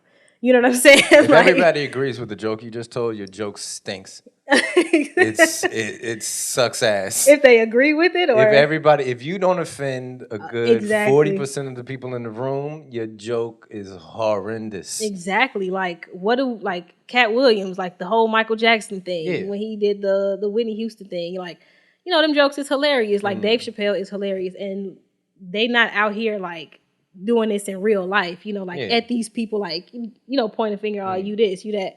They just doing their job, and that's really like what I took away from it. To a degree, I think that's what like DJ Academics and whatchamacallit, they know innately if they don't know it on purpose, is that I'm clicking on DJ Academics like, what is this fucking goof ass and talking about what now? He talking about today? Yeah, exactly. But I think cancel culture is a good thing. You think so? And Cat Williams said that he said there needs to be an out of bounds. There needs to be some kind of like line drawn. Do you? So since you're a comedian, I'm gonna just go ahead and ask you, like, how did you feel about the whole Will and Chris thing? Like, I think again that was a move by an insecure man. At some point in time, he gave his power over to Jada, and now he's a slave to whatever mental struggle that's causing him. Exactly. And that happened, and he gave in. and it was like, all right, I'd rather like embarrass blacked out. myself Right. than have to deal with her when the cameras actually go off. You know what I mean? They Exactly. live in probably like a 28 bedroom mansion, and he's like, oh, I don't want to sleep in the dog other house. yeah. Right, the dog right. house is Yeah. 50 feet by, you know what I mean? Like with a Exactly. walk-in closet. Like it was a move by an insecure person. Yeah, and I think they're out of bounds is definitely necessary. I can't really name a joke though that I've ever heard or that was just like too much, but apparently Chris's was just. Hey, one, I think cancel culture is good because Right. that means things are good. Right. Because if people aren't complaining about water, we're living a fantastic life. If you have time to complain about, for sure, if you have yeah. time to complain about whatever cancel culture is talking about, Kim Kardashian People are or bored. whatever goofy shit, people are bored, People are bored. because there's not, it's not. We're not living in the middle of the Russian-Ukraine border right now. Exactly. I seriously doubt they give a fuck. They can Who's give a getting damn. slapped at the Oscars Exactly. right now with tanks rolling down their streets. So that's the good thing about cancel culture is that we're They don't bored. care There's how bad Drake's album is. 330 million people in America. If something happened to 3,300,000 people, that's 1% of the population. Exactly. That's a lot, but it's not But nothing. that goes to show like how much our attention is hyper focused. If we sat here and talked about like, oh my God, if we dropped a whole bunch of gems right now, like, oh my gosh, like look out for inflation. This is where the country's money is going. This is what we can do to, protect ourselves and our assets and everything. People not caring about that. No. But if we talk about, oh my God, Drake just dropped this album, it's really bad. Let me hear what they think about it, or Beyonce is coming, or whatever the Kardashians and Kanye just did. That's gonna get like more views because they can join that conversation. They know more about that. Okay. It's not only in my eyes is cancel culture a good thing because people are bored. It's fake because anything that you could ever imagine, think of, happens in the news, happens whatever. Not only has it already been done, but there's a porno out there for it. And nobody is canceling porno for anything. That's true. Anything horrible, you could type in on whatever site you may go to, and there's 8 guys dressed like Nazis circling a black girl going, ah! And every single person in America and the world consumes porno. And if nobody's canceling that, what does it really mean? Because everything that anybody's offended on is that at least 3-4 times this week, they're going to see that or worse on their private little site. Right. And nobody's that's their attacking. vice. They got to protect it. That's their vice. Yeah. So it's all hypocrites. Like, well, how you see that? How you know that? Yeah. How you know that video out there? The absolute worst thing you could think Exactly. of. There's somebody doing an Anne Frank versus the whatever. Oh, There's man. somebody doing. I mean, somebody probably did the Chris Rock and Will thing. You think they haven't? You think they haven't? They probably made that work. Type in alopecia to Pornhub tonight. Find out what pops up. Exactly. It's gonna be probably what you think it is. She gonna watch. She just gonna watch everything. She gonna watch everything go down. And not one person is gonna go, well, exactly, because that's somebody's kink. That's your little private little da da da da. So on the surface, whatever this is on the surface, that's exactly what it is. Right. It's on the surface. We're all hypocrites. If you stretch anybody's life out long enough, you're gonna say something that you've already done the opposite of. Well, what's that thing about whoever you're driving behind is an asshole? Whoever you know what I mean? Like whoever's in front of you isn't driving fast enough. Whoever's behind you is riding your tail or whatever. Yeah, we in different. We go through different phases of our life. Like you said, like you've dealt with something that you're not proud of in your past. You know what I mean? But you're a whole new person now. And this girl you're dating now, she can probably say, oh, he's amazing. He's so thoughtful and all these kind of things. So people experience us different. You know what I'm saying? Yeah. There's a guy out there who was like, oh, she just stopped talking to me. Oh, she, versus the guy I'm talking to now was like, oh my gosh, she's so thoughtful. She's so nice. So it's just those different phases of life. Like you got to accept those parts of yourself too. You can't just be out here like, people are fucked up for doing this or doing that. We all literally doing this life shit and figuring out.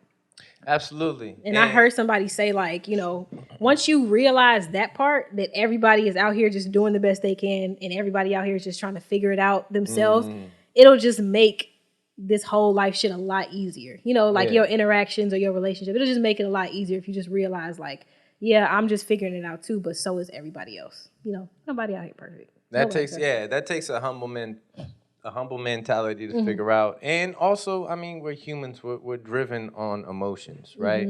So at any given time, like logic, regardless of what I was saying earlier about feminine emotions, like logic will go out the window. If I'm approached a certain way, I might get emotional about some shit, and then I don't care if I'm right, wrong, indifferent. Like I'm defending my position, your my emotions, perspective. I've definitely 1,000% been all the way wrong, right? But I don't give a fuck. Exactly. Because you're just not gonna be right in my eyes. Right. Because of how I feel. Because of how I feel on the inside. Exactly.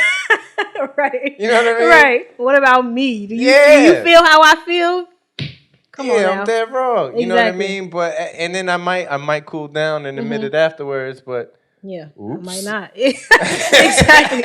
So we good? Like, you know, we can move on from that, you know. My bad. I getting older now, and to your point, you're exactly right. The person that I'm with now, she's meeting, I've been myself my whole life, but she's definitely meeting a different version of myself. Which is, I mean, I'm just evolving, I'm getting older, and I stopped drinking and that. And that was really actually just for me when I was drinking.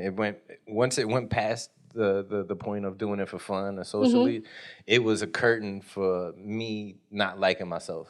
Right. For a number of reasons, right? And then that was just an easy way to cope or to just shovel dirt over it and not deal with it. And then I start sobering up. I'm like, oh, that's just still there. The body. Yeah. Right. Don't look at that. Oh my God, the body's still there. It's starting to stink. Right. Febreze it. Throw some dirt on it. Exactly. And then, cover that up. And then after a while, you know, like everything added up, and I was like, all right, cold turkey, boom. And it took me a year to adjust, get out of being goofy, brand new sober. Well, brand new, not drinking. I make the distinction. Right. Exactly. Yeah.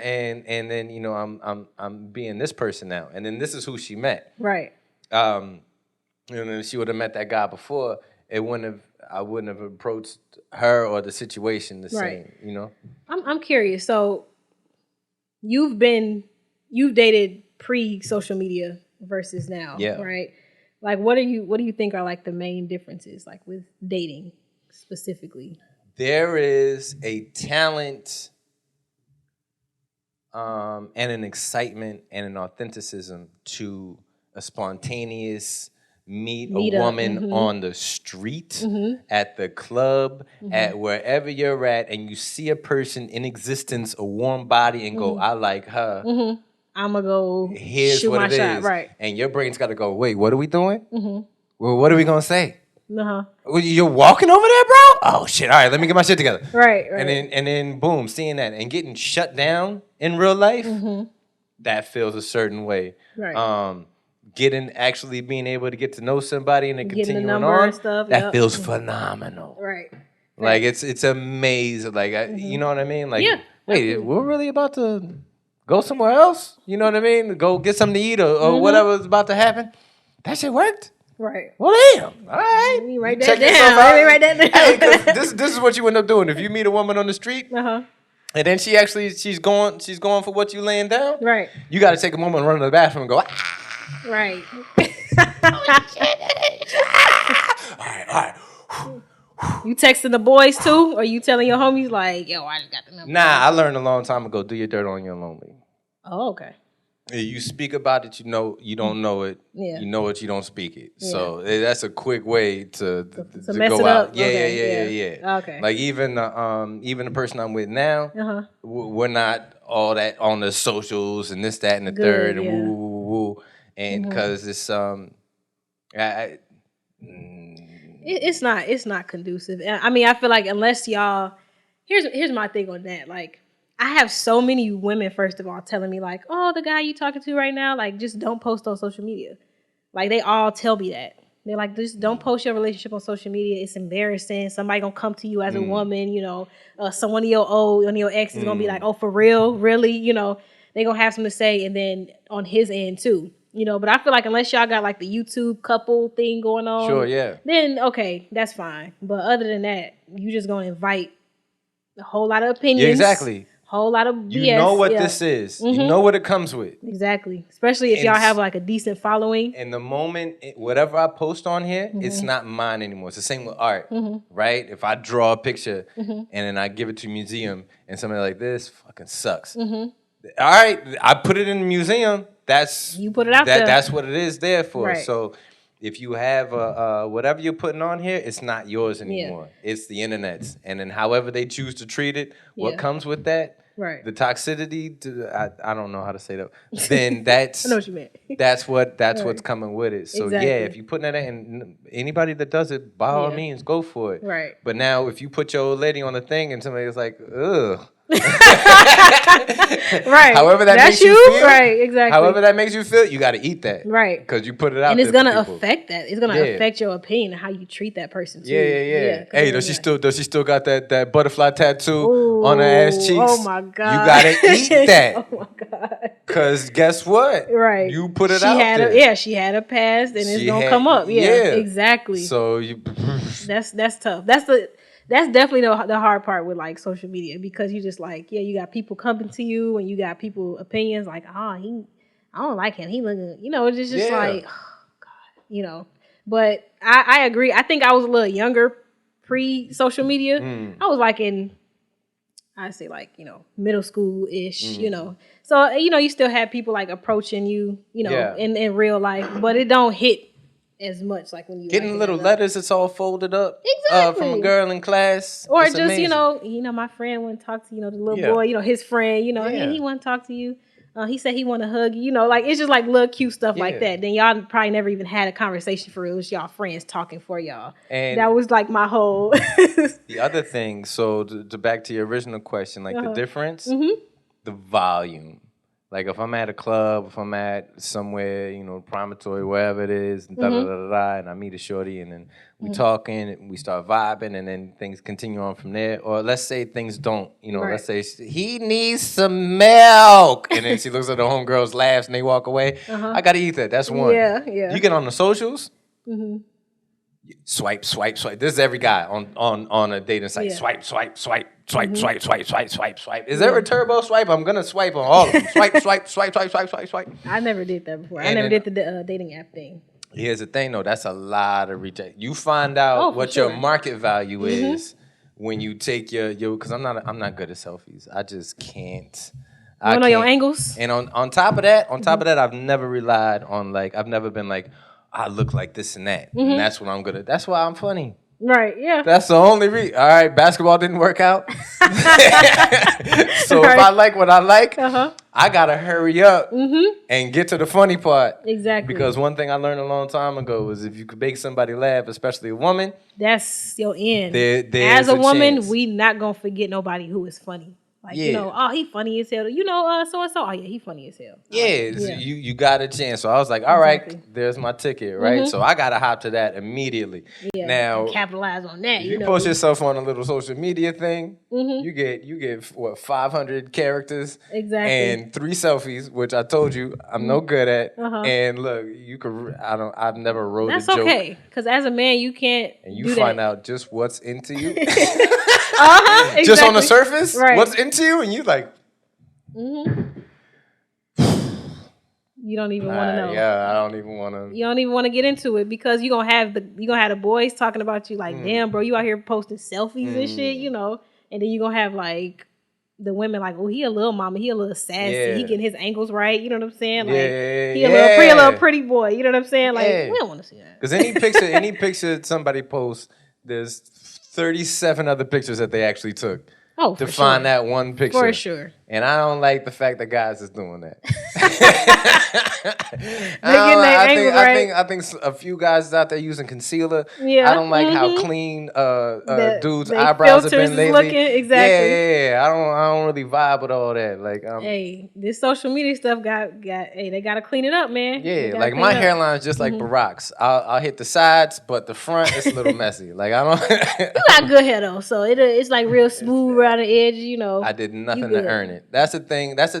Well, that goes back to another thing, right? Like so for the content that we're creating, and we're actually pursuing it without taking steroids and stuff. There's a foundation. There's a base to it. Right. If you ever dated, I've dated, really pretty girls, extremely pretty girls, girls that get paid off of the sole fact that they're being pretty, right? And if you've got no personality, that wears out super duper fast. Right. Yeah. And that's the same for certain people that are putting out that content. If they're on steroids or they're just going for clickbaity nonsense, it's the same they're thing. the pretty girl that's a mess in the club and has nothing going on for herself. And it's going to wear out. You might find a goofball that'll sit there and spend 60% of his paycheck on you just because he's a goof. But then now you're dating a goof. Exactly. You're a shallow, pretty person dating a goofball. And both of you born idiots are going to go out there and maybe accidentally produce a not shit kid that's going to videotape me getting eaten by an alligator instead of grabbing me by my wrist and pulling me out the goddamn swamp. You know what I mean? Because he was raised by them. Because he was raised by two goofy idiots. Who don't know how to raise a child and just gave him the phone. Said, here, this gonna raise you. Yeah. Oof.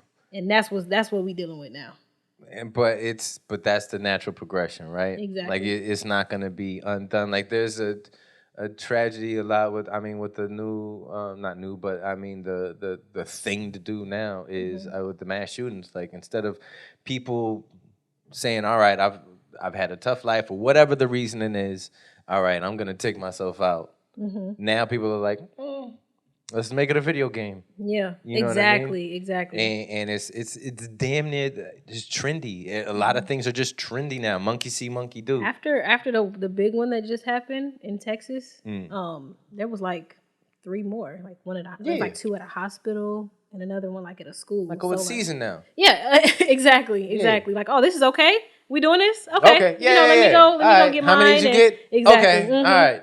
Exactly. But here's the thing though, like people talk about a lot of this and that with the gun controls, with the we have to do this, we have to step it up. A lot of people have their ideas on immediately just throwing, let's do this, let's do that, let's do this. Killing people is illegal. It's been illegal since the Bible, right? Time, yeah, exactly. So what you're gonna make it really, really illegal now? Right. Super duper illegal. Yeah, it's gonna happen, and it's just like one of those.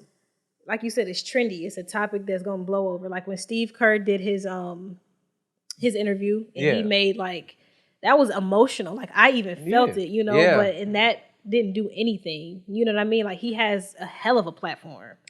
He has a hell of a platform, and for him to kind of call out the politicians that are in charge of these things that can maybe not completely stop it, but definitely take those steps in preventing people who are mentally unstable or underage get those kind of weapons.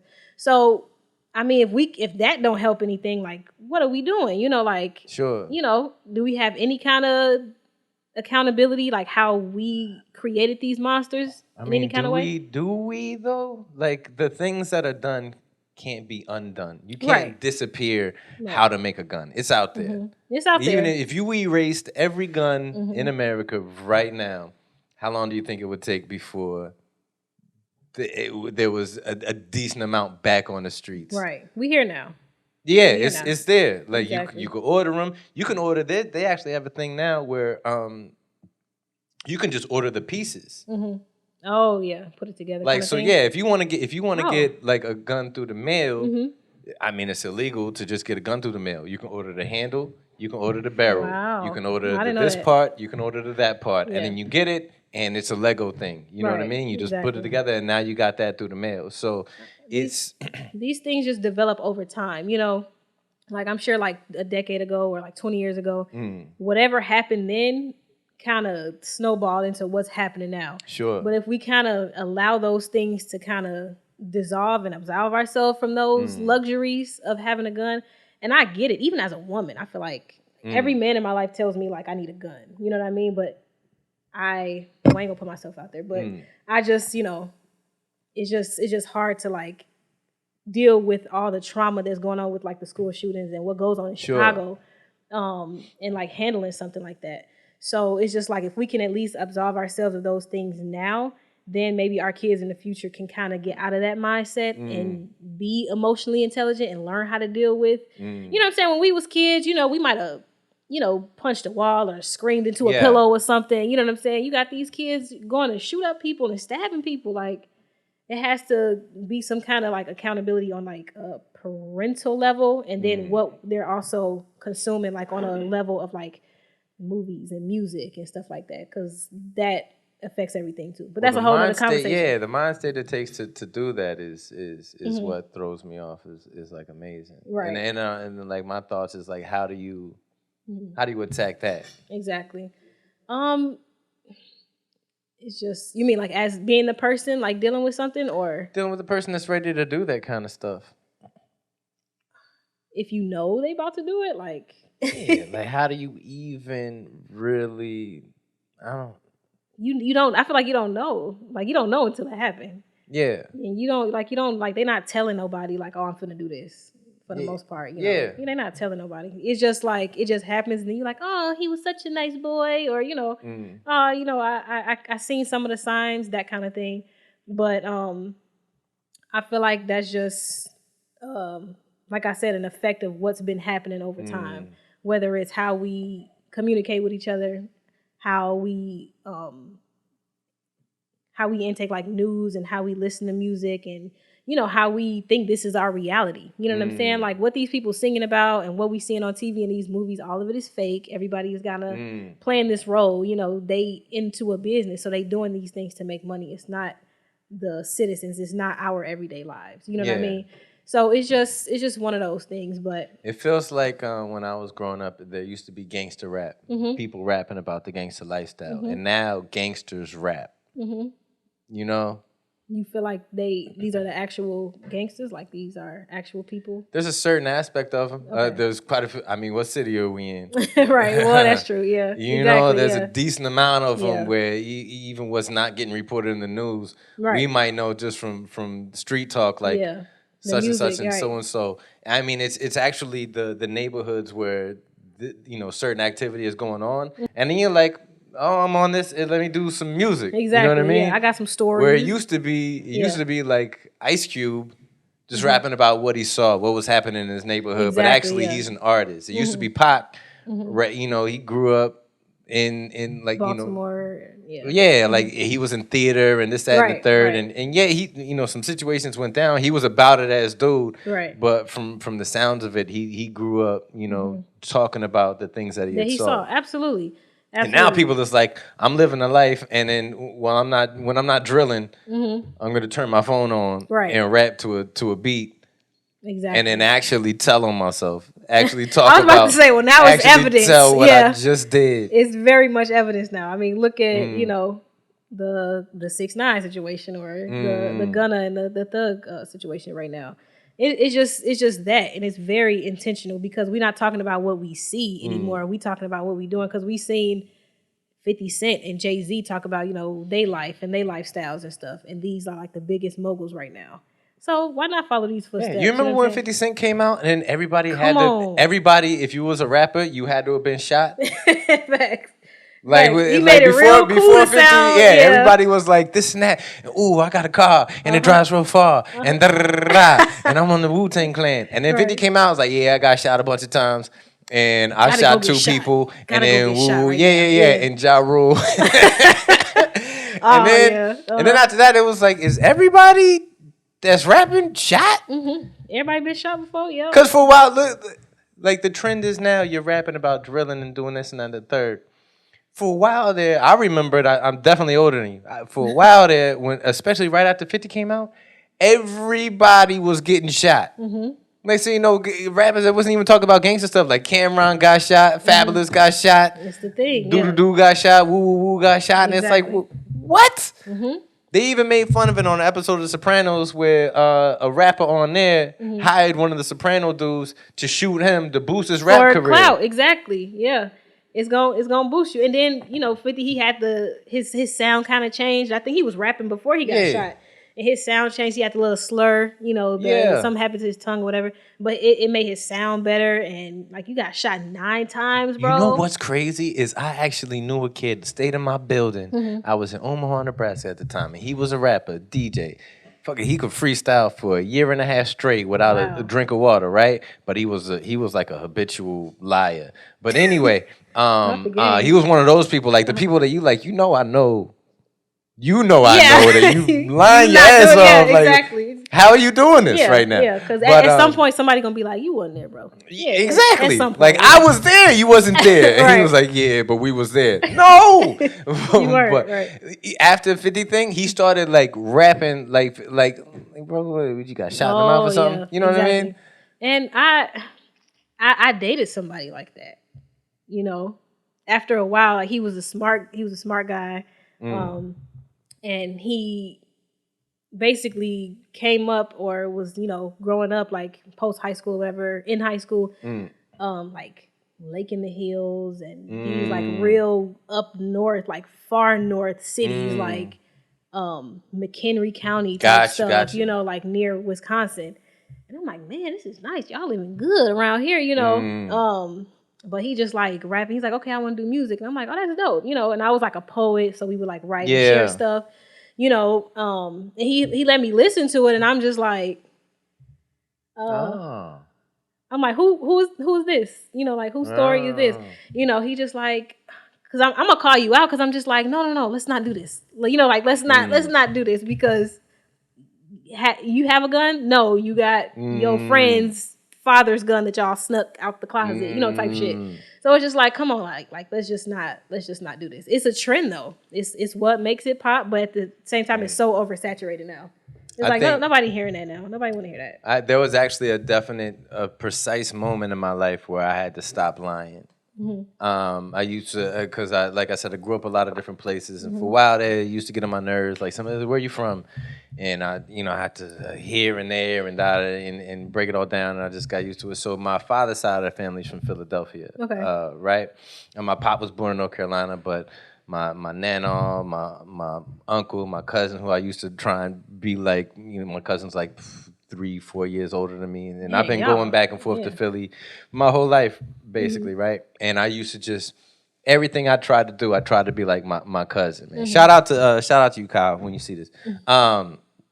And I was in Omaha, Nebraska for about a good 7-8 years before I moved here, right? And I used to tell basically everybody, be like, oh, where you from? And I'd be like, I grew up in Philly or whatever. I used to just lie, just because, like, Philly's cool. Right. I wanted to be my cousin, this, that, and the third, right? I go visit them, come back with, the slang and new outfits, whatever, this, that, and the third, right? What up, boy? Like, you drone. Hey, exactly. So, I ended up meeting up with this chick, right? Super fly shorty. I'm probably 21, 23, right? Okay. And I meet up with her. She's dope, cool chick, man, nice little vibes, funny, the whole nine. And we're dating for a while. And not even for a while. We'll just meet up and we're hooking up. It's like maybe 2-3 weeks in, and I'm telling her I'm from Philly. So she's digging my vibe and shit like that, right? It's like, yo, you got to come over to my pop house or whatever. Come over to my uncle's house. Right. End up going over there, and her pop from Philly, super duper Philly, like 76 tattooed on his arm type Philly. So now it's that man talk. So now we in there, and it took like if you was ever out of town, if you were in Wyoming or somewhere, and somebody's like, I'm from Chicago, it would take you 2.5 minutes in a conversation with them to figure out if they was lying. Exactly. If they was really from Dubuque, Iowa, exactly. you would know really. Now, mind you, they done told everybody else in Wyoming, I'm from Chi-Town, I'm from and then you come in there and I'm you like, find out, they still got hair. They closed that Harold's over there. You know what I'm saying? North side. And they just like, oh, right. You can tell. Exactly. Yeah, I went to Auntie Remay's. And you're like, what?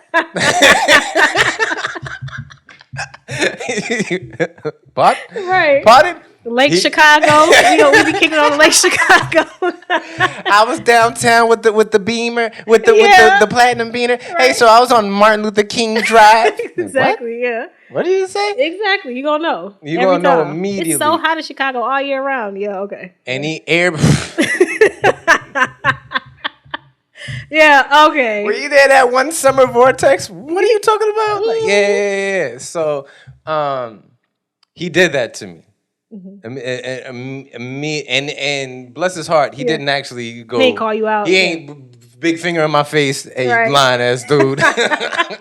So how did that work? Like, was you like stumbling? And I knew. Here's what's worse is that I knew I was failing on right down the line. Oh man! Because just normal, like you were saying, normal stuff. I shouldn't. If I knew this and that from popping in and out, right? But I didn't know the in depth of like layer 2, layer 3, layer 4 and 5. Exactly. You know what I mean? Yeah. So, and then she stopped.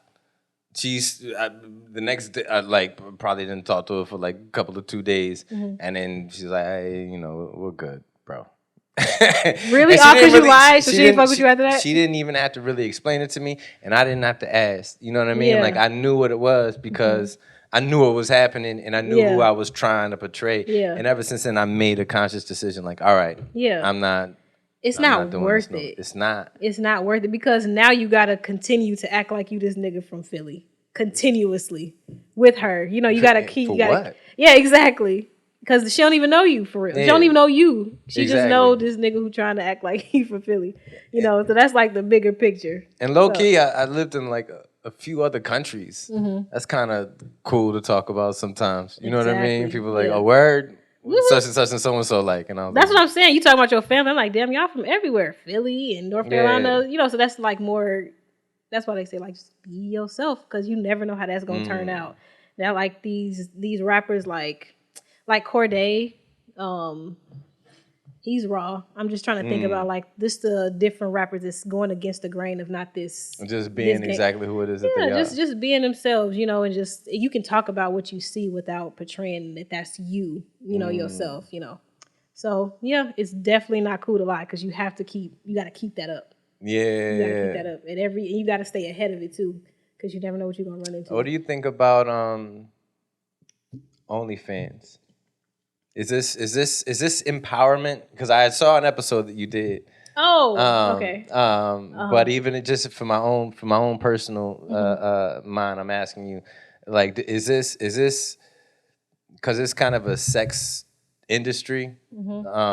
Is this empowerment? Is this exploitation? Is this just another thing to watch? It's not a big deal. Everybody has a chance to view whatever content they want. I feel like I do feel like it's, I'm not going to say empowering, but I do feel like you kind of control your own content at that point. Yeah. If you want, because let's be honest, like there are porn stars in every generation. You know what I'm saying?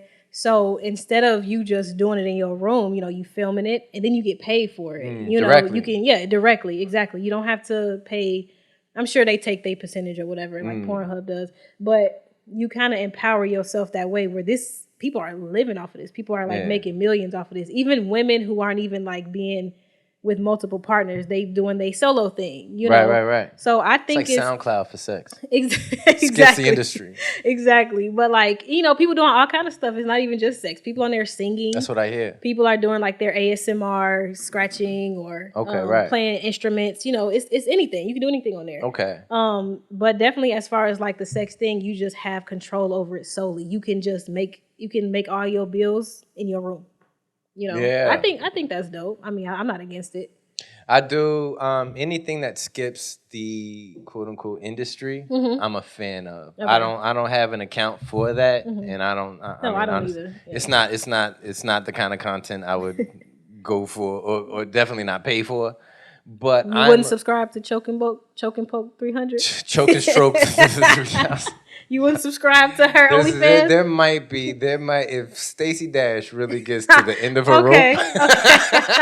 The end? Oh damn! And that's just based off the Clueless days. Okay, I might hit it like for a 1 episode deal or something like that, just because there might be 2, 3 like Nia Long. I just don't see the people that I would ever tune in for. Okay, I just don't see them popping up on there. Right. And I would do it just for the for them. Okay, just the classics. Just for 1 or 2. Yeah, the classics. There's a few classes, but otherwise I'm like. Yeah. It's free otherwise. Plus, I can facts, yeah. I can do my own thing. Exactly. And I think it's empowering in a sense where you have to promote it, Right. You can't just make it and then be like, okay, I'm gonna just keep uploading. You got to be like, okay, subscribe to my OnlyFans. So I do think it's empowering in a way where it's allowing women to be comfortable in their sexuality. I do like that. Because it's like I'm not ashamed. I'm gonna do it anyway. Right. And I don't care what you think. I don't care what you have to say about it.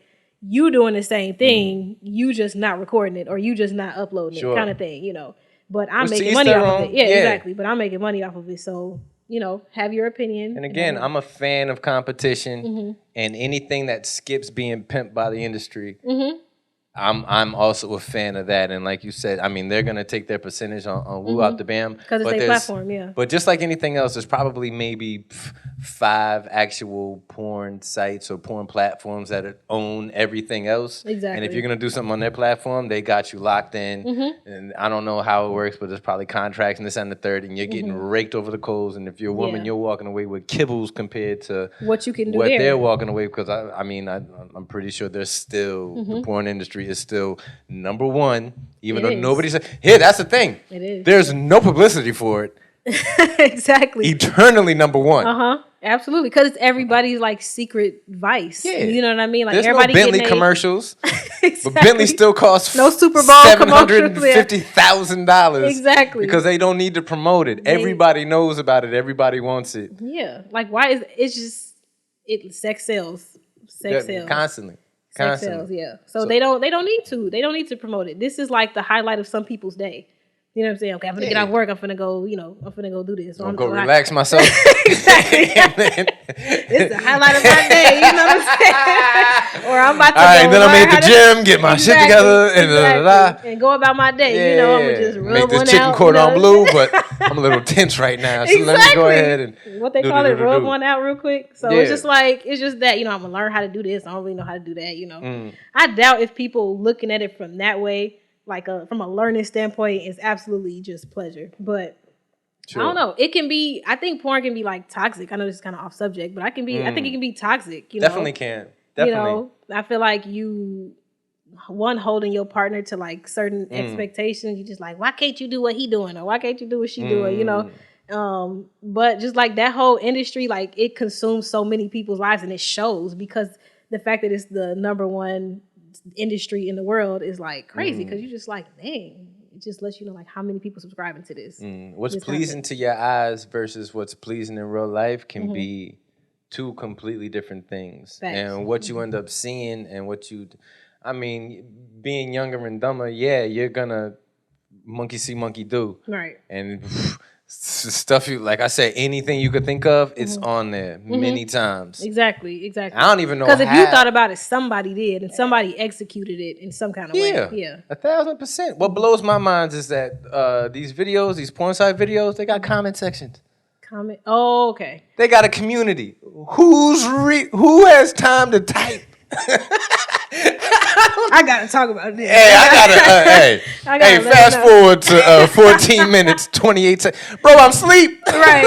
I handle my business. I'm out. I'm taking a nap. Right. I got this chicken cordon bleu to wait to make when I wake up, man. I ain't gotta. But somebody like took a screenshot of like this comment section, and it was just so funny because like I ain't gonna say it's like Twitter, but it was just a funny ass comment like. Oh man, that thing creamier than a McFlurry from Dairy Queen. And then it was like, and somebody commented like, McFlurries don't come from Dairy Queen, dumbass. Like they come from like McDonald's. Like that's funny as hell. Like y'all really in this comment section arguing about that. Yeah. I'm not trying to build with you on this particular. This is private for me. You know what I mean? Like this is a solo deal. Right. That's why I'm doing this solo. Right, I'm doing That's this the by whole myself. Exactly. point of this. Like, I'm not trying to find common ground with you, bro. Right. And it's just interesting to kind of gain people's perspective who are on that side, like making this content. And that's why, like, on my pod, it's different variations of content. Like, we talking about being raised on love and survival. Sure. And the spectrum is from that to, like, sexuality kind of thing. Raised on love and survival. That's because it's just those words together. That's dope. It's a difference. Yeah. And sometimes those opposites attract. Sometimes they absolutely crash and burn. But it definitely affects like our relationships and friendships and stuff growing up. So yeah, the spectrum is like different. So that's like the opportunity I try to give myself room to grow. I don't want to strictly talk about like being how we raised or dating or sexuality. I want to just talk about it all. But in a way where we can kind of understand both sides of it. If you tell me a word right now, it's the opposite of it. It's always somebody balance. Who is exactly balance. Every baby is born goofy and the exact same, and then as it grows, you discover who that baby is, the personality, and everything like that. And just like with comedy, with the day you started volleyball, the day I started, whatever I'm doing, like it's a same goofy baby. It's not going to have any real distinctive qualities other than the outside appearance. And after a while, it's going to take a life of its own, a personality of its own, and whatnot. The more you chisel it away. So I like this podcast is still finding out what it is, who it is, and just keep going with it until I have an idea where I wanted to go. But exactly. I mean, the 6 months I've been doing this, I mean, me and Big Joe grown together. I've grown mentally off of how to approach certain things, and so that's like an actual exciting because it's like my baby. You know what I mean? Yeah, you created this from scratch. You put this together and getting everybody in here together. So and I get it. Likewise for you, I get it. You might be in a similar boat. Let me ask you a question: if time travel was real, which it's not, but if it was. Would you want to go to the future or go to the past? The past. The past? Yeah. I don't want to go to the future. Why wouldn't you want to go to the... You said that quick, like the future is completely out. Because it's... And it might... I ain't even going to lie. It might be like, not necessarily a fear thing, because I don't know what that looks like. I don't know what the future looks like, Did I execute? You know what I'm saying? Sure. Like, I know I will, but at the same time, it's just like, I would rather say, all right, in the past, now I really know. You know what I'm saying? Like, what moves to make and what to do, what not to do to end up here and, like, really shape that, And I don't even mean necessarily your specific future or past. Okay. I mean, just in general. You can go back before you were even existing. Like you can go forward. Like you can go forward to year 1 million. You can go back you can go back to when they was building the pyramids. Anytime in between, before or after. I'm definitely not going back then. Ain't too far back. You can go. I'm definitely not going backwards. I definitely got to move forward. Okay, I think I'll probably go to like year, maybe like 5,000 or something. I'm curious. Super in the future, if it's Jetsons. What if it was just like this? Do you remember for me growing up, Tiny Toons had like 1996. We was in Jetson cars and damn holograms and all that. And here's 2022. We still got basically the same cars. Exactly. I feel like the technology would be different. Like I don't know. I feel like it'll just be way different. We'll probably have better food, or sure we'll probably have better communication, or racism maybe got a chance to like really weather itself out of there. That's my number one thing. Like will the whole race thing kind of absolve itself? You think for me it feels like that's just a part of the South Side versus West Side, my school versus your school, my block versus your block, me versus my brother. Like it's whoever. A natural thing. Like this is like you're different, so I'm gonna. How different are Ukrainians from Russians?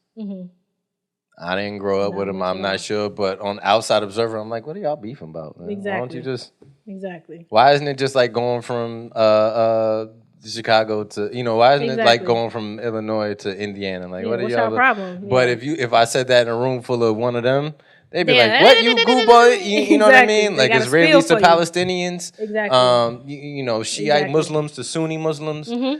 Outside of surfing, I'm like, what is y'all beefing about, Right, man? exactly. Y'all get y'all shit together. Exactly. Like we all just here. Like, what's the problem? Can y'all just chill out because y'all fucking up the rest of the world?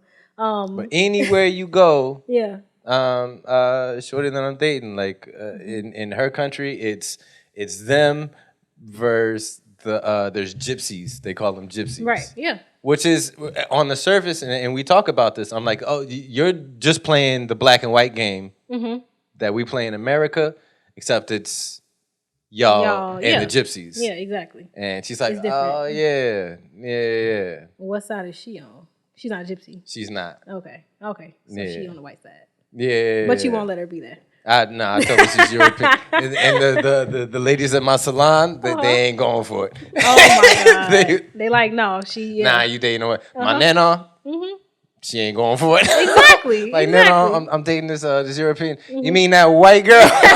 Exactly. Hey, whatever works for you, whatever you want to call it, whatever. See, that's you what it is. You Yeah. tell a sister, you dating a white chick, and she sounds like she just had a delicious slice of cheesecake. Right.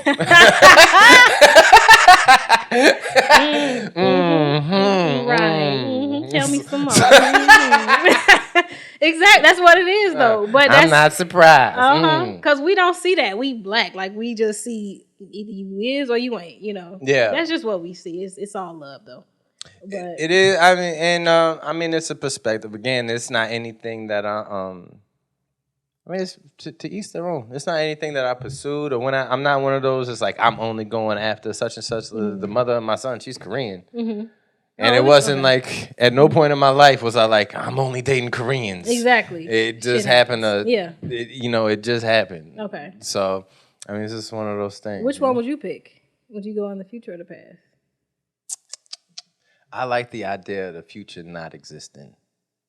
That it is what you actually make it. And like you can keep it keep it pushing. You know what I mean? Yeah. So I'd probably go on a pass on some groovy, like when black people was like really groovy, like the early 70s or something like that. Or maybe the platform boots, the cocaine. Yeah. Okay. Or I don't know, maybe the Shaka Zulu days or something like that back with. But yeah, there's something about when black folks was living the life of the Good Times poster. Okay. You know that what was I mean? like the height of the Black Panther era too. Like Black excellence, Angela Davis, Yeah, okay. like Huey, you know what I mean? Like that kind of, like to see. So when 9/11 happened, like all that racism shit, there's again on the surface. When 9/11 happened, all that racism shit stopped. We had a break, didn't we? Had a break, and everybody's like, okay, we just Americans right now. Yeah. It's us against the Middle East. Us, yeah. Like we had a focus. Right. Because it was still the us versus them game, but it wasn't light skin versus dark skin. It wasn't black versus white. It wasn't da-da-da versus da-da-da. It was like us in this country versus whoever just flew planes into the whatchamacallit. Right. And then at a certain point in time, there was a righteousness to black people's focus, civil rights and everything. Right. And see that it wasn't like a dominance. It was clawing to be considered equal. And that, to me, that's super duper righteous. And I would have loved to have been in those rooms and to see like true leaders with black skin leading a people and really capturing the minds of an entire collective of a group and saying, hey, we're not equal. Like, hey, that antebellum slavery ended, but now this is chateau slavery. This is a different level. This is vagrancy laws. This is Jim Crow laws. This is we're fighting against that and making headway. You know what I mean? Yeah. And to see that would have been dope. It definitely would have been dope, and it would have definitely built a different type of character in you, like a little humbling. I think you would definitely be like humble, and I think Malcolm X in particular, he had this idea that we didn't need integration. Like, it was good to be segregated. Like, it was okay to have our own. Do you think that like that idea is okay? Here's what the reason why I hold those leaders, Medgar Evers, Malcolm X, Martin Luther, Marcus Garvey, Tubman, or whatnot. They chose to be leaders at a time where probably gonna get killed. Mm-hmm. And you know it. Mm-hmm. Like Medgar Evers said, hey, if I die, such and such and such and such, and things are looking really bad right now, it might happen here pretty soon. Got shot in his back in his own driveway. Yep. And the next day, his wife had to like clean the blood up out the driveway. You know what I mean? Right. The when Malcolm X was saying separation, we don't need integration. Fuck the devils. Fantastic life. Yeah. He was living it up. Yeah. He went to Mecca, saw this color, this person, that race. Came back. It was like, hey, I don't know if I had it 100% this whole time. Because we all come. I think we all kind of. I think we all kind of need the same. Bow. Martin. I mean, that was kind of his thing. Yeah, there was white boys and black. There was even a Martin Luther, a white civil rights leader that was going around. It wasn't Martin Luther King. His name was just Martin Luther. He was going around preaching. But with Martin Luther King, I think even he might have been dabbling a little bit with the other side of it. It was a little speculation. Oh, for sure. All right, so that came out. Yeah. But when he was talking about integration, bah! Yep. Same thing with oh my God, I can't believe I'm drawing a blank. Fred Hampton. Fred Hampton. They said that he was so young, like at 21, he was able to get like a room or like crowds of such a diverse crowd. Like he had, the white students and the Asian students. He had a hugely diverse crowd, and he was able to bring people together. And they got him in the worst way. Kennedy was like, "Hey, we need to take away from XYZ people in power and position, and I love all people." And pow. Yeah. Yeah, exactly. So I mean, even in those times where, hey, Princess Diana, she was about peace. And look at her family. Yeah, exactly. As soon as they had a 1/16 little swirl baby. They made it seem like she cursed the whole family, and he cursed the whole family, like she done smacked Queen Elizabeth in the face or something. Are you gonna bring this baby? And shout out to bro, he turned down, and so from the outside observer, it looked like he walked away from his family. For the sake of his child and his wife. For the sake of, you guys are corny. But, I mean, to see people in a position where they're like, I'm going to be a leader. Muhammad Ali. Yeah. I don't know those people. Why are we over there messing with them? Well, exactly. All right. Yep. Jail. Right. Mark you, if he would have went over to Vietnam, he would have been treated just like Elvis. He would have been stuck in a tent somewhere, a million miles away from where they're actually fighting at, signing autographs. And shooting in the air, smiling, taking a. But he was like, nah. Yep. Jail. His name. Jail during the years he could have been still doing it up. Exactly.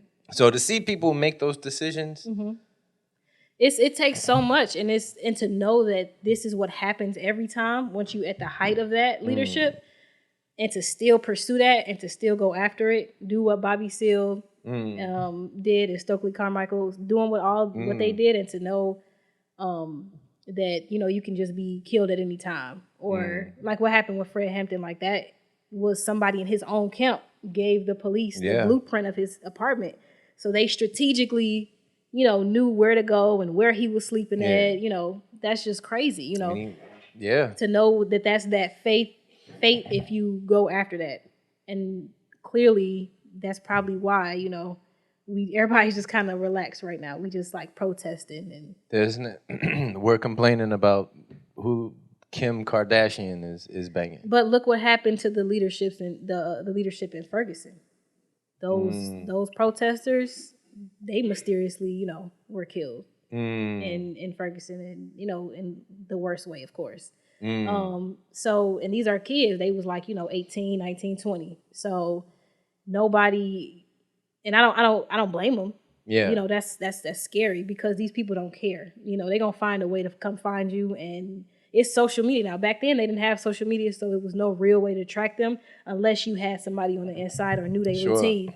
But now everybody has a social media page. You know where they live, you know where they work, you know what school they go to.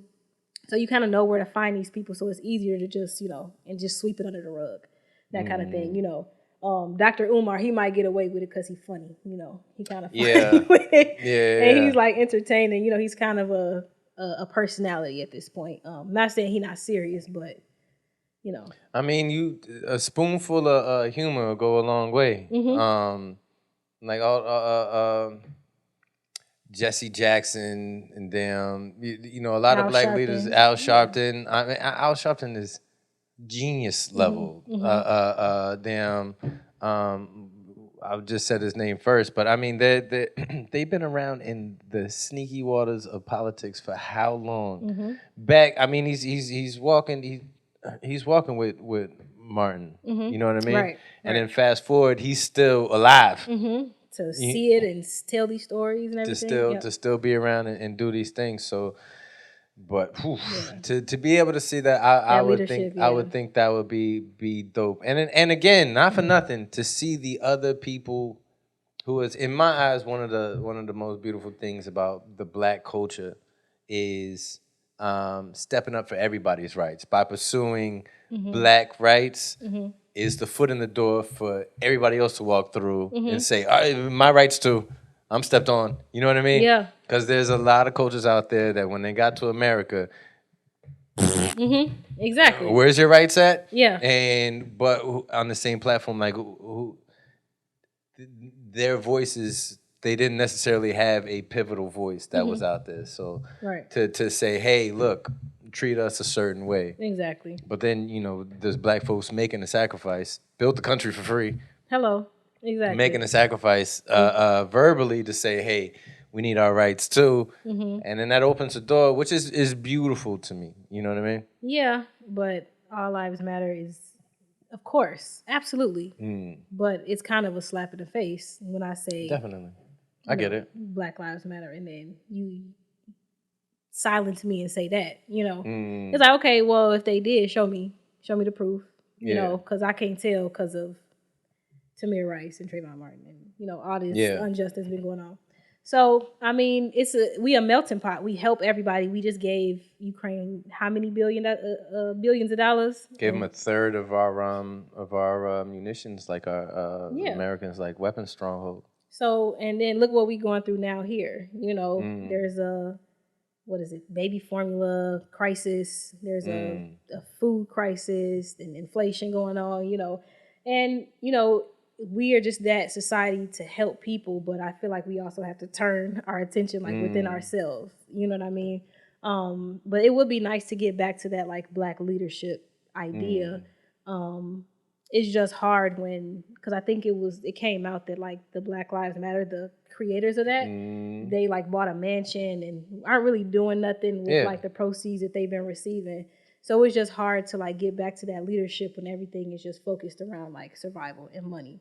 And it's I mean, you get to choose again these days. You get to choose your direction, what your content is going to be, what it is you want to be passionate about, dispassionate about, fake passionate about. That's true. Yeah. So I don't even know if the platform would exist anymore for there to be one shining, glimmering leader of XYZ. Right. Yeah. Not when counterculture is a culture. Exactly. When saying I don't like something is a popular thing to do. Like who's going to stand up and just be that one leader, unless it's somebody that's based off of the phone, off of what we're doing, that's got however many views, and then they're the ones setting the tone. Facts. Like to when you were saying like the Black Lives Matter and everybody says all lives matter, like I agree with you, because if you're doing like cancer research matters and somebody hops on your platform and goes, so does HPV. Yeah, exactly. It's like, well, hey, we'll get to that.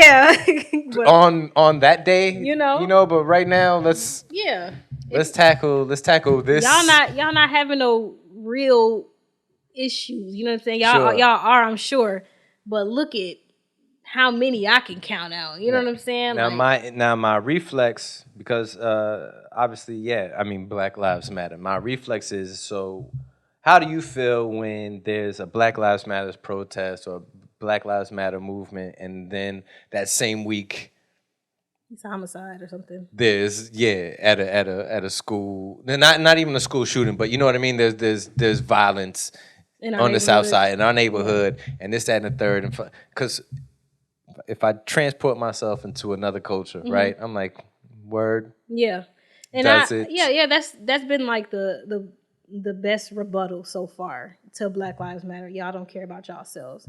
And I get that, but we don't need no help then. You know, we don't need help from the police doing this. You know what I'm saying? We trying to get our boys fathered and on the right track and in school.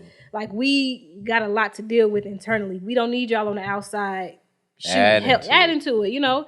Like, why is that a justification? You know? Oh, well, y'all kill y'all, so can we kill? You know what I'm saying? Like that's crazy. Like, what kind of rebuttal is that? You're literally justifying killing these boys. Like, it's not okay. It's not okay at all. But at the same time, like, just like y'all can't control these school shootings, we can't control when these little black boys is getting guns from wherever. Yeah. And then they meeting up in the park or pulling up on somebody, you know. Like, we can't really control that. It's only so much we can do. Yeah. You know what I mean? But at the same time, I think that's a cop-out.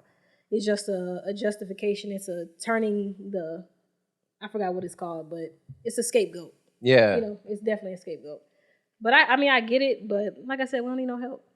No, you're exactly right. It's two different lanes on the same on a similar subject, but it's one doesn't necessarily have to do with the other. You know what I mean? At all. And it just speaks volumes to what like black men go through in these neighborhoods and stuff. And it's real sad to think about.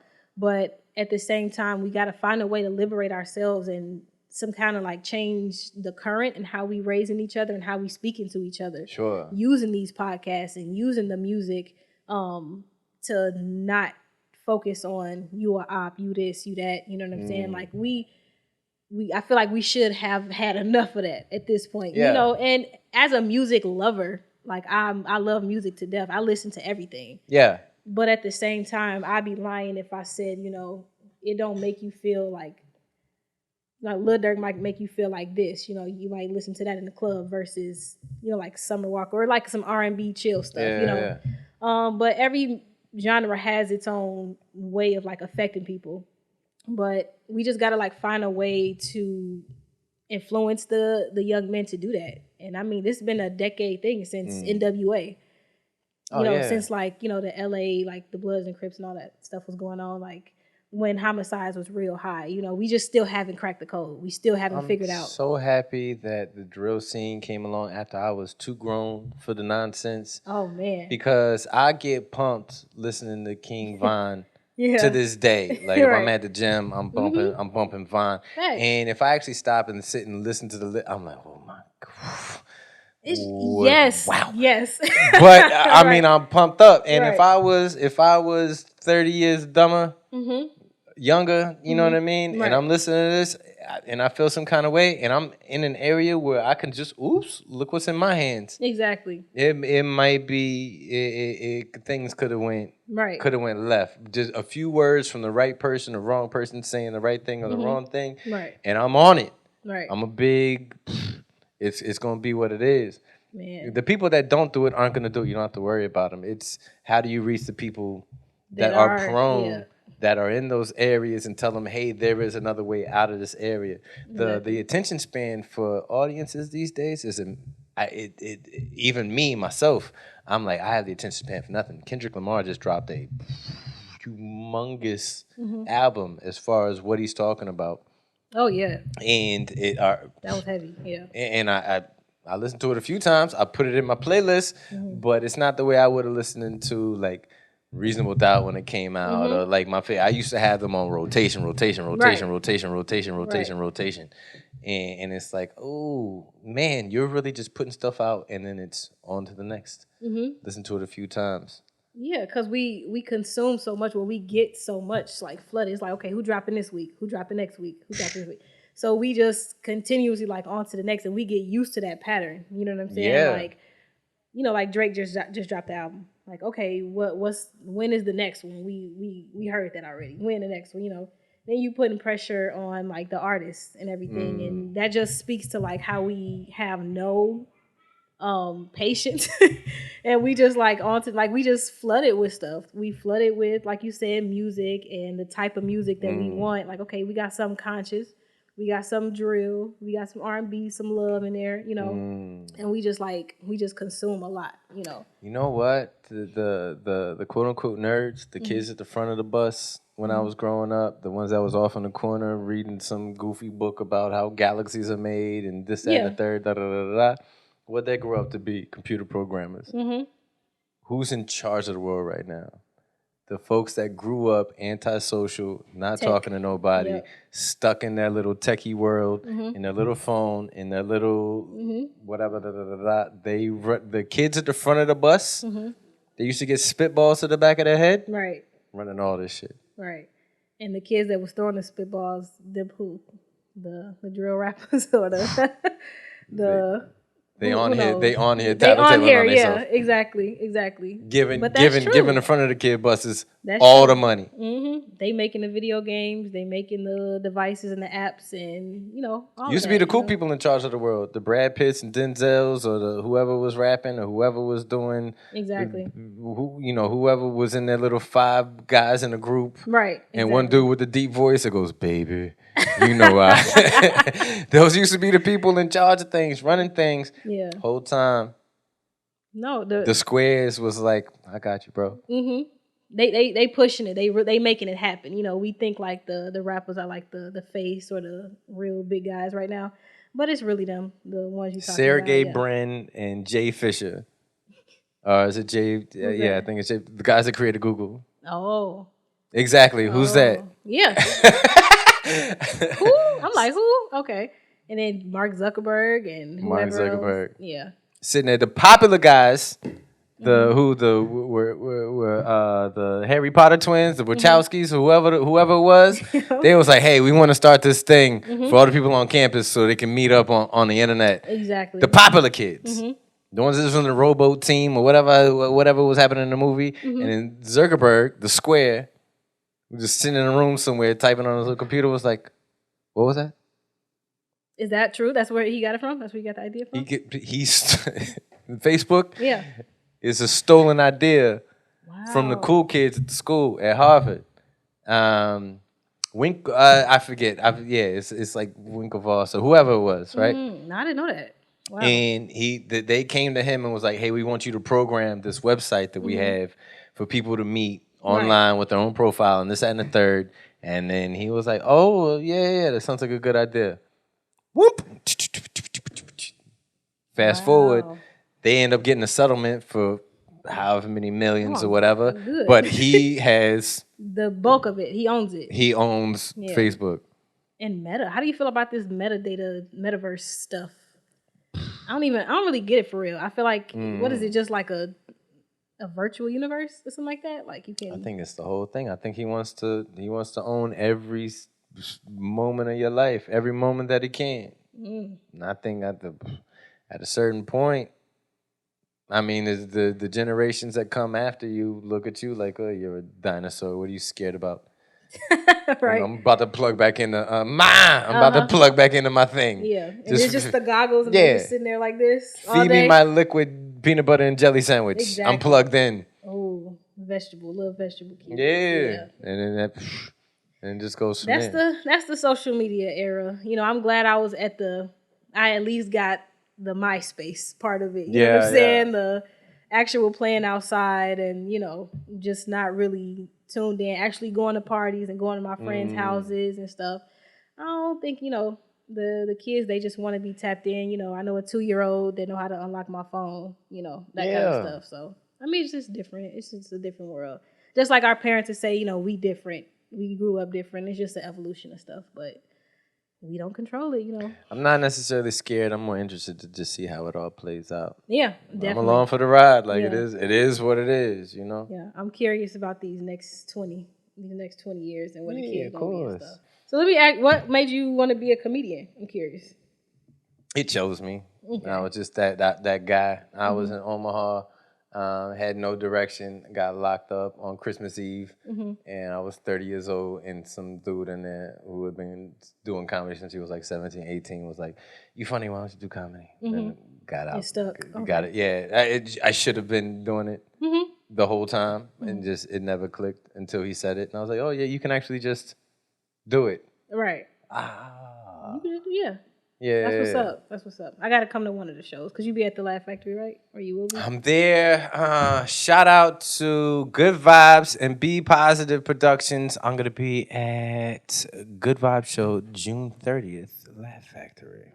Last Thursday of every month, right? Yeah, That's when yeah. the shows are? Exactly. Yeah. I'm going to definitely try to slide. What else do you have going on in your world? Please promote your podcast. Absolutely. Well, thank you for having me. Of first course. Of all. My pleasure. My podcast is called Think Responsibly. We are available on YouTube and soon on audio streaming. I'm so far, I think I upload at least once a month now because I'm a busy lady. I'm a real busy lady in my professional life. So I'm transitioning from working on it part-time into full-time, but it is a passion of mine. I love bridging the gap. I love talking about different things and playing devil's advocate and getting different opinions on topics and everything. And you typically have a co-host? Not necessarily a co-host, but my best friend, Kalia, shout out to her. That's been my girl for like 10 plus years. Gotcha. She would, she'll come slide on the podcast with me sometimes. But for the most part, I do have guests. They are people who are more keen to the subject or to the topic that we're talking about. So I might just have them. But if it's like one guest, then, she'll come on or whatever. Okay. Yeah. So I have different artists, other podcasters, that kind of thing that know well what we're talking about. Like the topic, So I have like preconceived topics and everything. And what's your socials? My social, you can follow me on Instagram at Cordelia with 2 A's, Corde. Got an auntie name. Everybody say that like Everybody say that like that's such an old name. Cordelia Jenkins. Cordelia Cooper. Hey, I like it though. I like it. Cordelia, Cordelia with 2 A's. No, 4 A's. _ That's on Instagram. And like I said, Think Responsibly on YouTube. We don't have an Instagram page because that got hacked. But follow Think Responsibly, the podcast on YouTube. And like I said, we'll be streaming soon on audio. Dope. Mike Knight Comedy on all the things. It's been a pleasure getting to know you. Just authentically, didn't know you until 10 minutes before we press play. Exactly. So this was a dope experience. Make sure you tune in to Think Responsibly, the podcast. Check out Cordelia on her socials. That's how I found her. That's why she's here, is because she's putting out some dope content. So make sure you go support that. Make sure you're checking into Mike Knight Comedy on all the things. Stay tuned in to Real Rap podcast. Your number one source for comedy news and interviews. Mike Knight, and we out. Peace. That was a good show. I agree. That is dope for us to have just met, though. I'm just so happy to be here right now. Real Rap podcast.